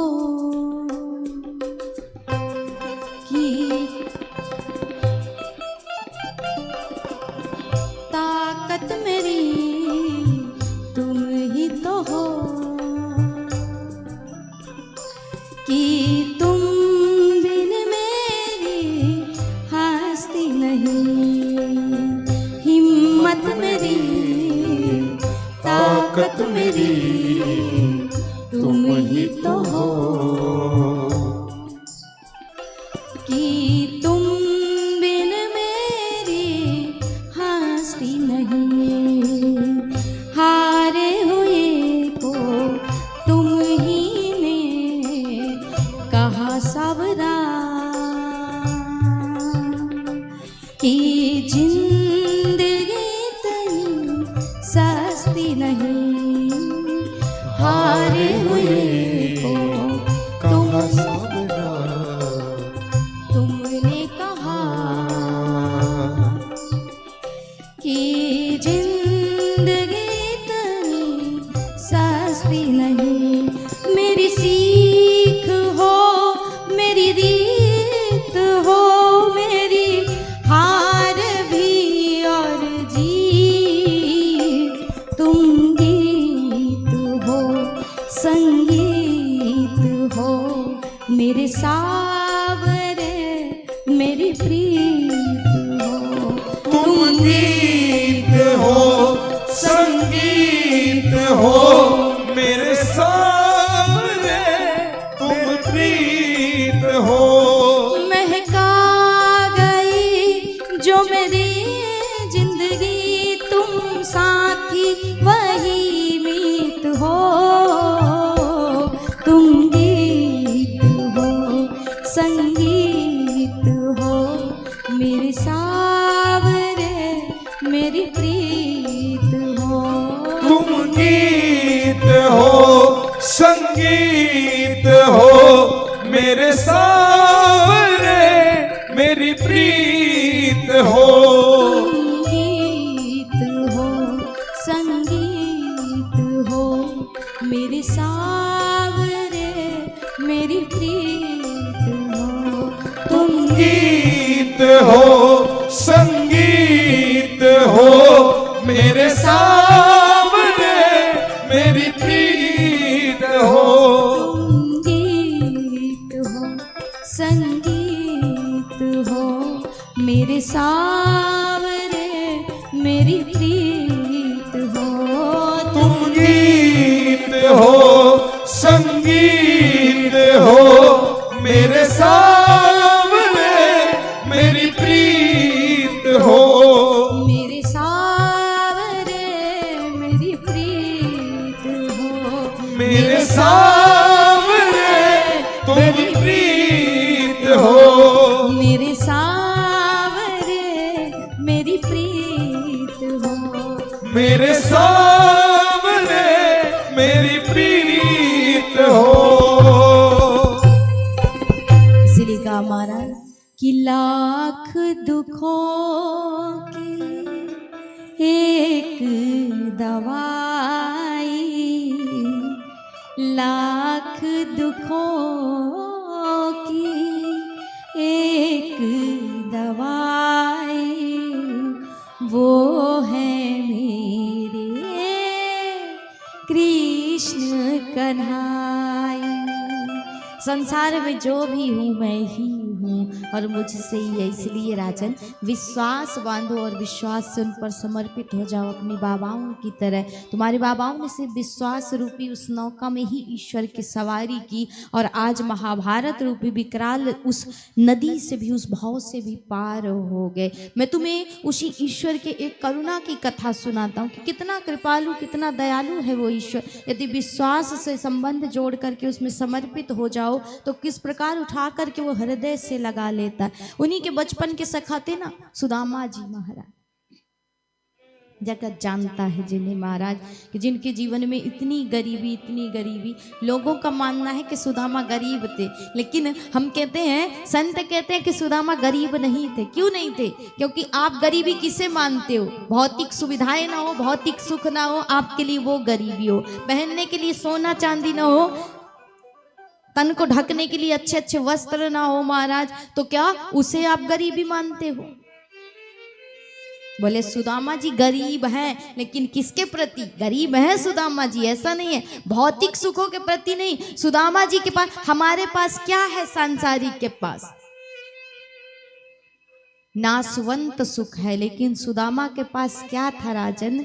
शाश्वत सुख था, जो कभी नाश नहीं होता, जिसका कभी मिटता नहीं। इसलिए सुदामा गरीब है, ऐसा नहीं मान रहे हम, गरीब हैं, लेकिन उनके गरीबी में, उनकी दृष्टि में और हमारी दृष्टि में भेद है। संसारिक लोग गरीबी मानते हैं किसे? कि सुदामा गरीब थे क्योंकि सुदामा के घर में अन्न नहीं था, सुदामा के घर में वस्त्र नहीं था। लेकिन संत मानते हैं कि सुदामा गरीब है इसलिए क्योंकि सुदामा की इंद्रियों के प्रति आसक्ति नहीं है, इसलिए सुदामा गरीब है। इंद्रियों से महाराज विरक्ति है, उसके अंदर त्याग है, समर्पण है, इसलिए सुदामा के अंदर गरीबी है इंद्रियों के प्रति, ना कि भौतिक सुख सुविधाओं के प्रति। बाकी सुदामा को भी तो वो वैभव मिल गया जो एक छत्र सम्राट को मिलता है, इस पृथ्वी के वासी को मिलता है महाराज। तो भगवान ने स्वर्ग लोक की संपत्ति सुदामा को दे दी थी, लेकिन तब भी सुदामा ने उस सुख को नहीं भोगा था, उस वैभव को नहीं भोगा था। जीवन में ऐसा भी समय आता था सुदामा के कि कभी घर में अन्न का एक दाना नहीं होता, मांगते कभी किसी से नहीं, क्योंकि सुदामा जानते हैं कि संसार में अगर संसार के लोगों से मांगोगे, हाथ फैलाओगे, तो वो सिर्फ ताने देंगे, उपहास करेंगे। इसलिए मांगना किससे महाराज? ईश्वर की जो लीला है उसी में प्रसन्न रहो। किसी से कभी सुदामा ने हाथ फैला करके मांगा नहीं। ब्राह्मण थे, चाहते तो धर्म है, कर्तव्य है ब्राह्मण का मांगने का, मांग सकते थे, लेकिन सुदामा ने कभी मांगा नहीं, किसी के सामने हाथ नहीं फैलाया। आज उनकी पत्नी ने उन्हें स्मरण कराया। अब चूंकि पत्नी को तो घर गृहस्थी की चिंता है, बाल बच्चों की चिंता है, इसलिए सुदामा जी तो विरक्त भजन में लीन रहते हैं। जो भी भजन से सत्संग से मिल जाता उसी को पाते, नहीं मिलता तो जल पान करके ही रात्रि बिता देते, सो जाते। लेकिन किसी के सामने सुदामा ने हाथ नहीं फैलाया। देने वाला सबको एक ही है, वो ईश्वर, इसलिए क्या फैलाना। कहा ना, हरिश्चंद्र जी कहते थे, जब कहा था गोस्वामी जी ने कि ऐसी देनी देन जो कित सीखे हो से, और ज्यों ज्यों कर ऊंचो करो त्यों त्यों नीचे नैन। तो बोले महाराज, देनहार कोई और है, भेजत जो दिन रैन, और अहंकार क्यों मैं करूं तासो नीचे नैन। महाराज, अहम तो हम पाल के रखते हैं, वहम जीवन में हम पाल के रखते हैं कि हमने किसी को दिया, ना हम देने वाले ना लेने वाले, ईश्वर ही सबको देता है, उसे ही सबका जीवन वही चलाता है। इसलिए घर में अक्सर होता है ना कि बड़े बुजुर्ग कहते हैं, जो हमारे घर के लोग होते हैं, कोई भी हो, कोई भी रिश्ते, कोई भी संबंधी, कहते हैं कि हम ना चलाएं तो तुम्हारा जीवन नहीं चलेगा। पर क्या किसी के बिना दुनिया रुकी है? आपने इस चीज को भी ध्यान दिया, कभी सोचा कि हम जो अहम पाल के बैठे हैं कि हम नहीं रहेंगे तो हमारे परिवारजनों का पेट नहीं चलेगा, इसलिए हमें कमाना पड़ेगा जिस प्रकार का। तो आपने कभी विचार किया कि हमसे जो पहले आए हैं वो भी तो नहीं रह गए, तो हमारा चल रहा है ना? क्यों? क्योंकि देनहार तो सिर्फ वो ईश्वर है महाराज, जो दिन रात भेज रहा है और हमें सिर्फ इस खजाने का नौकर बना करके रखा। हम क्या सोच बैठे हैं कि हम मालिक हैं, और यही पर हमारी चूक हो गई, उससे विरह में उससे मिलन नहीं हो पाता। सिर्फ यही अहम का एक दीवार खड़ा हो गया कि हमने सोच लिया सब हमने किया है और हमने ही बनाया है। इसलिए आप चाहे बरसों की सोच लो, ये बरसों की धरी की धराई कमाई एक क्षण में ही सब कुछ छोड़ करके चली जाएगी, धरी की धरी रह जाएगी। तो सुदामा को जो मिल जाए सत्संग से उसी में जीवन यापन करते हैं। पर पत्नी के मन में विचार आया कि अगर इसी तरह जीवन रह गया तो बच्चों का क्या होगा। इसलिए कहा एक दिन के नाथ, मैंने जाना कि द्वारिका के जो नाथ हैं, द्वारिकाधीश, वो आपके बचपन के सखा हैं। सुदामा जी के नेत्र सजल हो गए। अपनी पत्नी से कहते हैं कि देवी, तुमने कितनी पुरानी बात याद दिला दी। ऐसा कौन सा संसार में मित्र होगा, सखा होगा, जो द्वारिकाधीश जैसा मित्र पा करके उसे याद नहीं करेगा। कहा प्रभु, यदि याद आती है तो मिलने क्यों नहीं जाते, कभी मिल करके आओ। क्योंकि सुदामा की पत्नी जानती हैं ये जब तक जाए नहीं तो भगवान को पता कैसे चले कि सुदामा का जीवन कैसे बीत रहा। लेकिन भगवान तो अंतर्यामी महाराज, मन की जो जान ले उसके सामने कुछ छुपा है तो उसके सामने कुछ नहीं छुपा, लेकिन वो प्रतीक्षा करता है कि जीव जब मुझ पर समर्पित हो तब मैं उससे उठा करके अंक में भरूं। कहा है ना नवधा भक्ति में कि श्रवण करके और अंत समय उसमें 9वीं सीढ़ी में पहुंच जाओ, आत्मसमर्पण कर दो।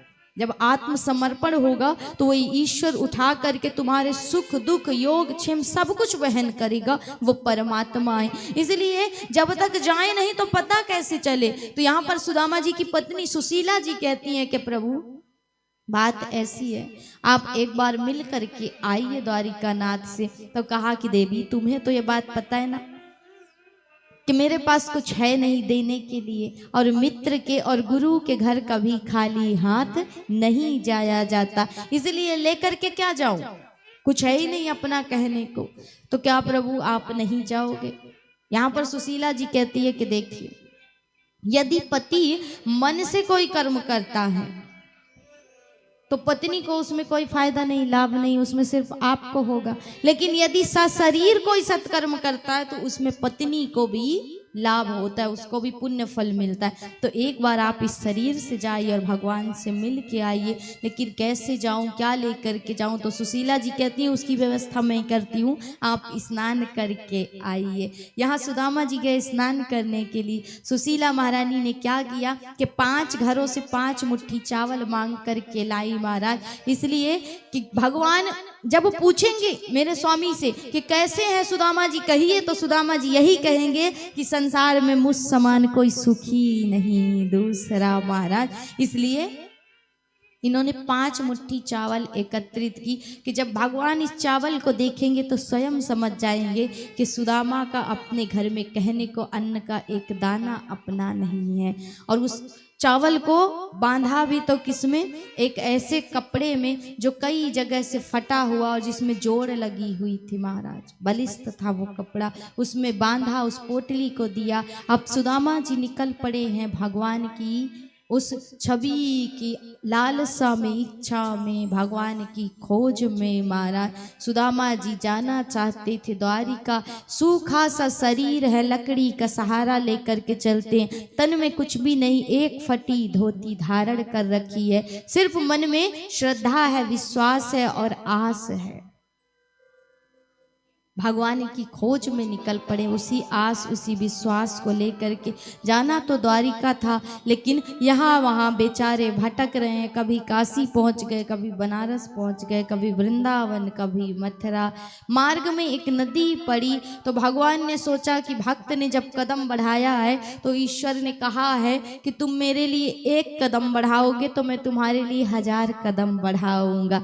तो आज भगवान ने सोचा कि सुदामा ने जब 2-4 कदम बढ़ाए हैं तो अब मुझे भी कदम बढ़ाना चाहिए। भगवान स्वयं उस विशाल नदी को पार कराते हैं, सुदामा को केवट बन करके ईश्वर आए हैं नौका लेकर के और सुदामा जी को पार लगाया। सुदामा जी ने उसी केवट से पूछा कि ये बताओ यहाँ से द्वारिका नगरी कितनी दूर है? बोले महाराज आपके शरीर को देख करके लगता है कि अभी 6 महीने आपको और लग जाए। भगवान ने भी थोड़ा सा आनंद लिया, मजाक की हमारा। तो भगवान कहते हैं कि आपके शरीर को देख करके तो ऐसा लगता है कि 6 महीने और लग जाएंगे। सुदामा जी कहते हैं बात ऐसी है कि अब जिसको मिलना है वो स्वयं आ जाए, हम तो अब थक चुके हैं, यहीं पर सो रहे हैं। मिट्टी का एक ढेला उठाया, उसी में सिर रखा, तकिया बनाया, आधी धोती पहनी, आधी ओढ़ ली और सुदामा जी वहीं पर सो गए महाराज।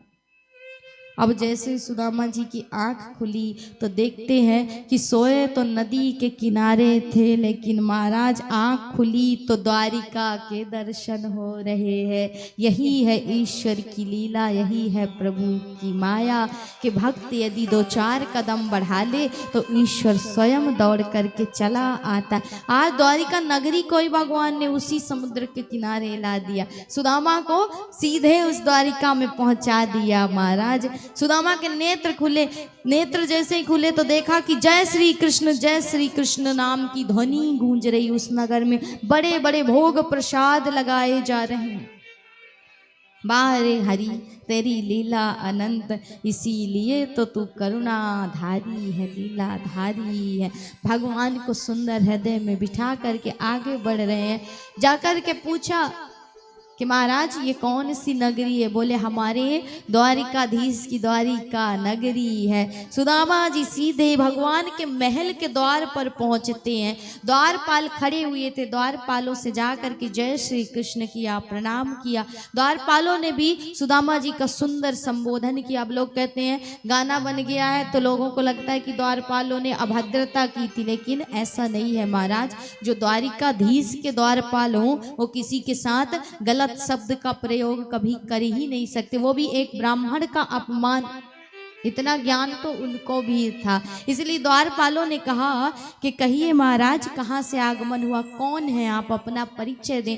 सुदामा जी ने कहा, अपना परिचय दिया कि हम आपके जो स्वामी हैं द्वारिकाधीश, उनके बचपन के सखा हैं, नाम है सुदामा, जाइए हमारा संदेश कहिए कि सुदामा आपसे मिलने आया। भगवान उस समय अपनी सुधर्मा सभा में बैठे हुए थे महाराज। और जैसे ही द्वारपालों ने जाकर के भगवान को प्रणाम किया और कहा कि प्रभु एक ब्राह्मण देवता आए हैं, सूखा हुआ शरीर है, कमजोर से हैं, एक तन पर सिर्फ एक फटी धोती है, अपना नाम भगवान ने स्वयं कह दिया, क्या सुदामा है मेरा। भगवान ने कहा, द्वारपालों ने तो नाम भी नहीं लिया महाराज, सिर्फ स्वरूप बताया है। और भगवान वहां से सीधे ये भी भूल गए भगवान कि हम सभा में बैठे हुए हैं, हजारों लोग बैठे हैं इस सभा में, भगवान को अब कोई भान नहीं रहा, सिर्फ सुदामा ही दिख रहा, सुदामा से मिलन ही दिख रहा। इसलिए भगवान वहां से नंगे पैर दौड़ पड़े हैं। अस्त उनके जितने वस्त्र थे वो अस्त व्यस्त हो गए, कहीं पर पटका पड़ा है, कहीं पर पादुका पड़ी है महाराज, कोई ज्ञान नहीं, कोई भास नहीं। भगवान सिर्फ बिहबल व्याकुल, सिर्फ सुदामा जी की ओर दौड़ पड़े। सुदामा जी द्वार पर प्रतीक्षा कर रहे थे, भगवान ने जा करके दौड़ करके आज अंक में भर लिया सुदामा को। और प्रभु आज रो रहे हैं एक भक्त से मिल करके, आज वो ईश्वर भी रो रहा है। इसलिए मित्र बनाना हो तो बनाइए उस द्वारिकाधीश को। संसार के मित्र धोखा दे देंगे, लेकिन वो अगर मित्र बन गया ना एक बार, वो अगर उससे संबंध जोड़ लिया ना, तो संसार के रिश्ते नाते, मित्र हो, सखा हो, कोई भी रिश्ता नाता हो, सब धोखे वाले हैं महाराज। लेकिन अगर उससे रिश्ता जोड़ लिया तो वो सुदामा को भी अपनाता है और कंस को भी स्वीकार करता है, ऐसा कृपालु है वो। आज भगवान बिहवल होकर के हृदय से भर लेते हैं, अंक में भर लेते हैं सुदामा को। सुंदर स्वागत किया है, सुदामा को लेकर के आए हैं और अपनी गद्दी में सुदामा को बिठाया। लोग देख रहे हैं, दौड़े दौड़े सब भगवान के पीछे पीछे आए कि भगवान इतना व्याकुल क्यों हो गए। आते जाते तो लोग रोज रहते हैं भगवान से मिलने, लेकिन आज ऐसा कौन सा व्यक्ति आ गया कि आज भगवान सब कुछ भूल गए और सिर्फ उसके पीछे दौड़ पड़े महाराज। सभा का भी भगवान को ज्ञान नहीं रहा, दौड़ पड़े उसके पीछे। ऐसा कौन सा जीव आया है देखने के लिए लोग पीछे पीछे लगे हुए हैं। भगवान सुदामा जी को अंदर लेकर के जाते, अपनी गद्दी में बिठाया, स्वयं चरणों में बैठे हैं। आज जिनके चरण के लिए संसार तरसती है, वही आज सुदामा के चरणों में बैठे हैं। परात लेकर के आए और उसमें सुदामा जी का स्वागत कर रहे हैं, उनके चरणों को धो रहे हैं, उनकी थकान मिटा रहे हैं, क्योंकि चरणों में छाले पड़ गए हैं महाराज। चलते चलते चरणों में कोई पादुका नहीं, नंगे पैर ही सुदामा निकले थे, छाले पड़ गए थे। भगवान आज स्वयं उन छालों को छू रहे हैं और मानो भगवान के हाथ लगने से जिस प्रकार किसी घाव में दवा लगे तो आराम होता है, वैसे आज सुदामा की स्थिति है। ईश्वर आज जल से नहीं, अश्रुओं से भगवान सुदामा के चरणों को धोते हैं। तो राजन, ये कोई गरीब दरिद्र ब्राह्मण का स्वागत नहीं, किसका है?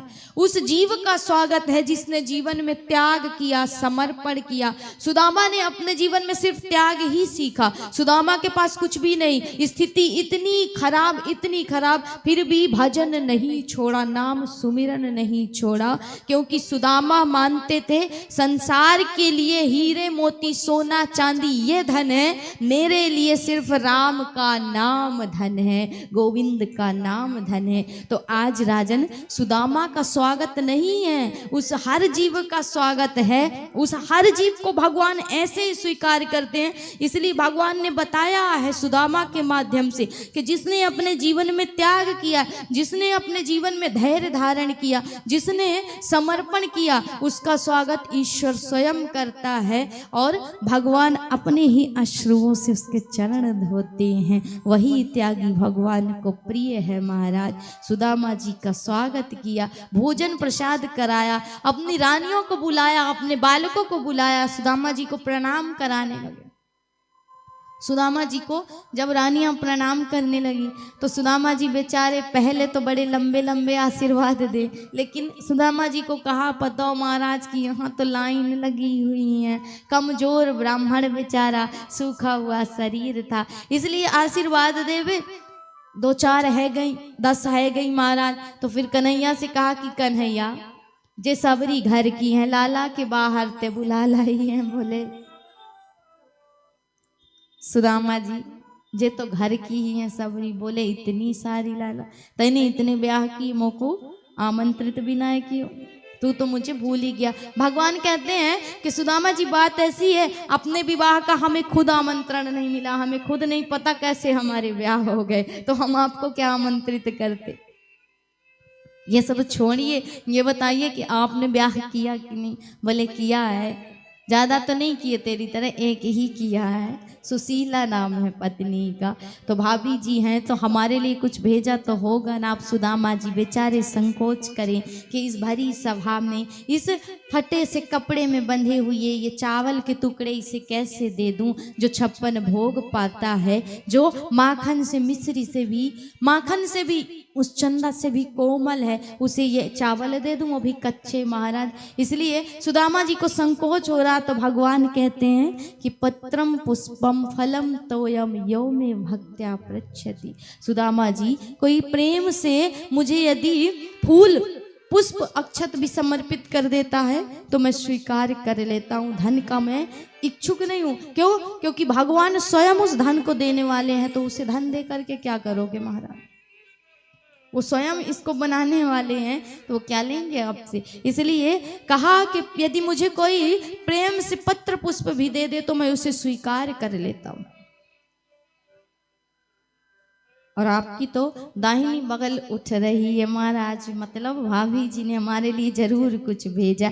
भगवान समझ गए कि सुदामा जी को संकोच हो रहा है, इसलिए भगवान ने खींच करके स्वयं उस पोटली को निकाला, और जैसे ही ईश्वर ने उस पोटली को घुमा करके देखा महाराज, भगवान के आज नेत्र छलक रहे हैं, रो रहे हैं प्रभु। क्यों? क्योंकि सुदामा से जब मैंने पूछा कि कहिए सुदामा जी कैसे हैं, तो सुदामा ने मुझसे क्या कहा कि प्रभु मुझ समान गोविंद कोई संसार में दूसरा सुखी नहीं है। बाहर ब्राह्मण, इतनी निर्धनता होने के बाद भी इसके मन में संतोष रूपी धन है, संतोष रूपी वैभव है, इसलिए आज भी कहता है कि मुझ समान संसार में कोई सुखी नहीं। उस पोटली को घुमा करके भगवान देखें, चारों तरफ से फटा हुआ है। जैसे उस पोटली को खोला तो महाराज भगवान ने जैसे ही उसमें वो अक्षत देखे, आश्चर्य से भगवान की आंखें खुली रह गई कि धन्य रे सुदामा, धन्य है तू।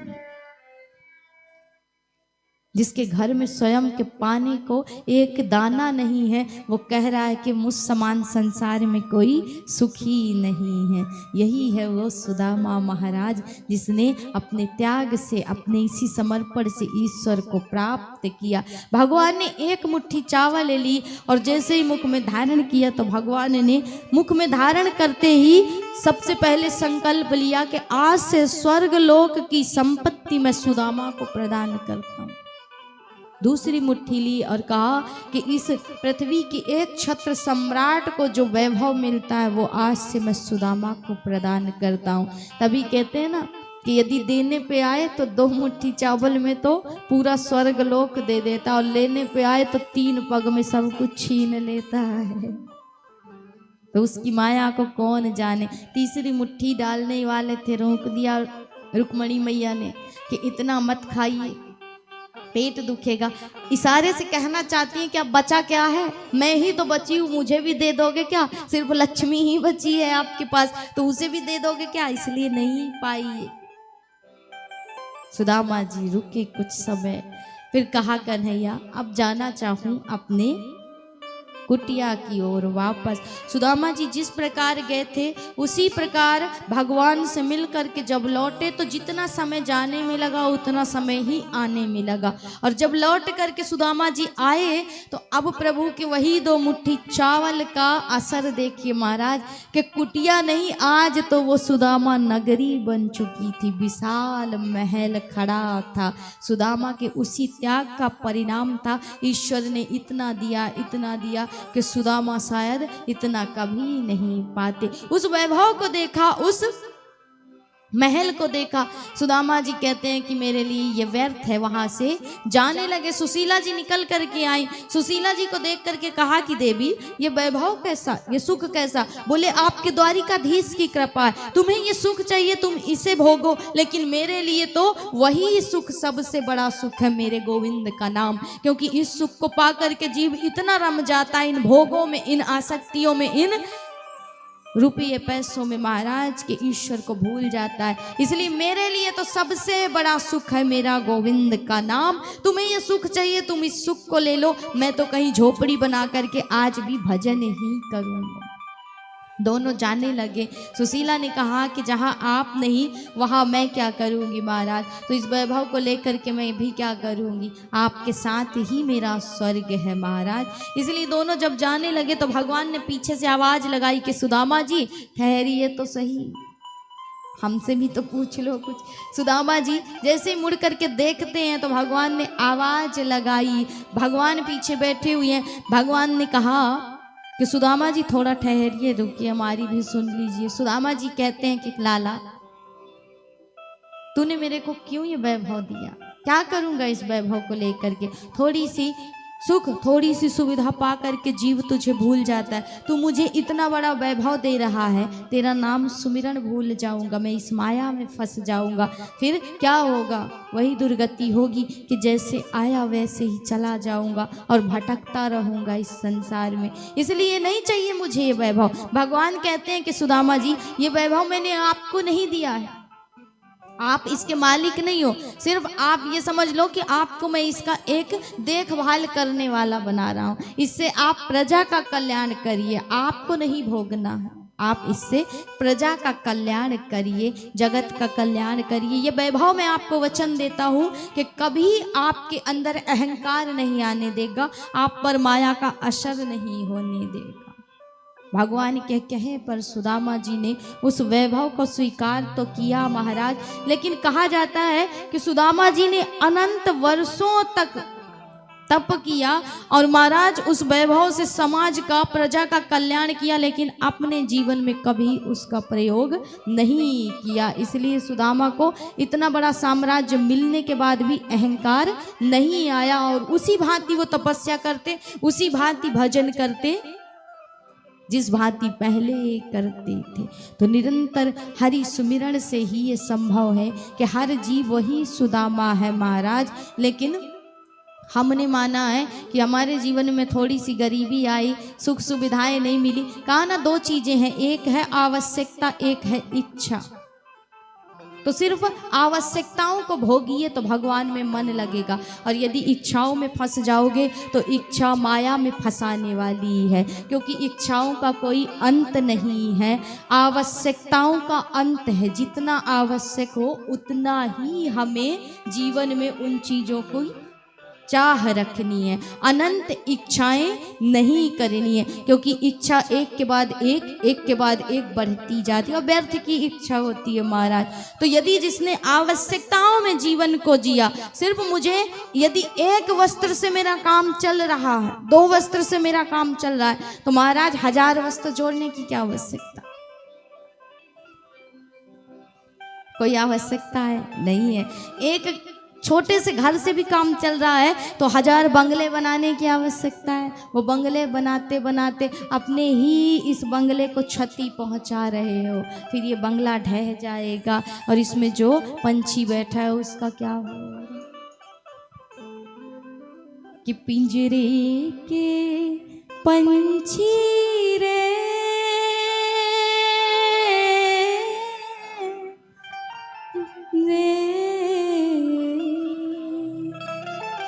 तेरा दर्द न जाने को,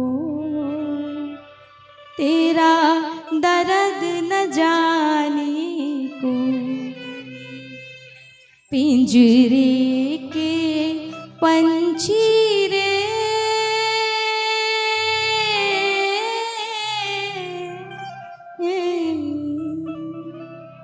तेरा दर्द न जाने को,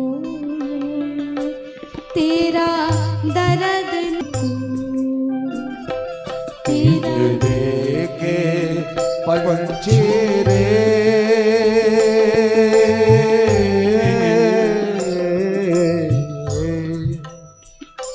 तेरा दर्द न जाने कोई, तेरा दर्द न जाने कोई।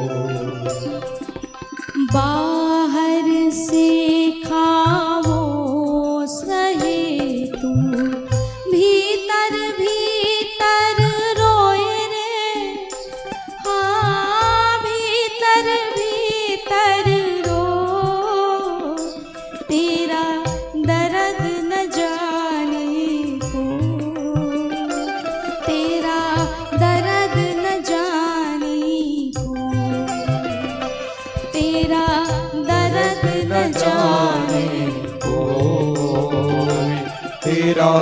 दर्द न जाने को। पिंजरे के पंछी रे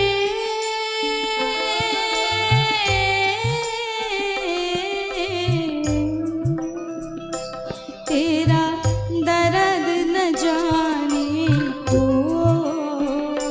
तेरा दर्द न जाने को,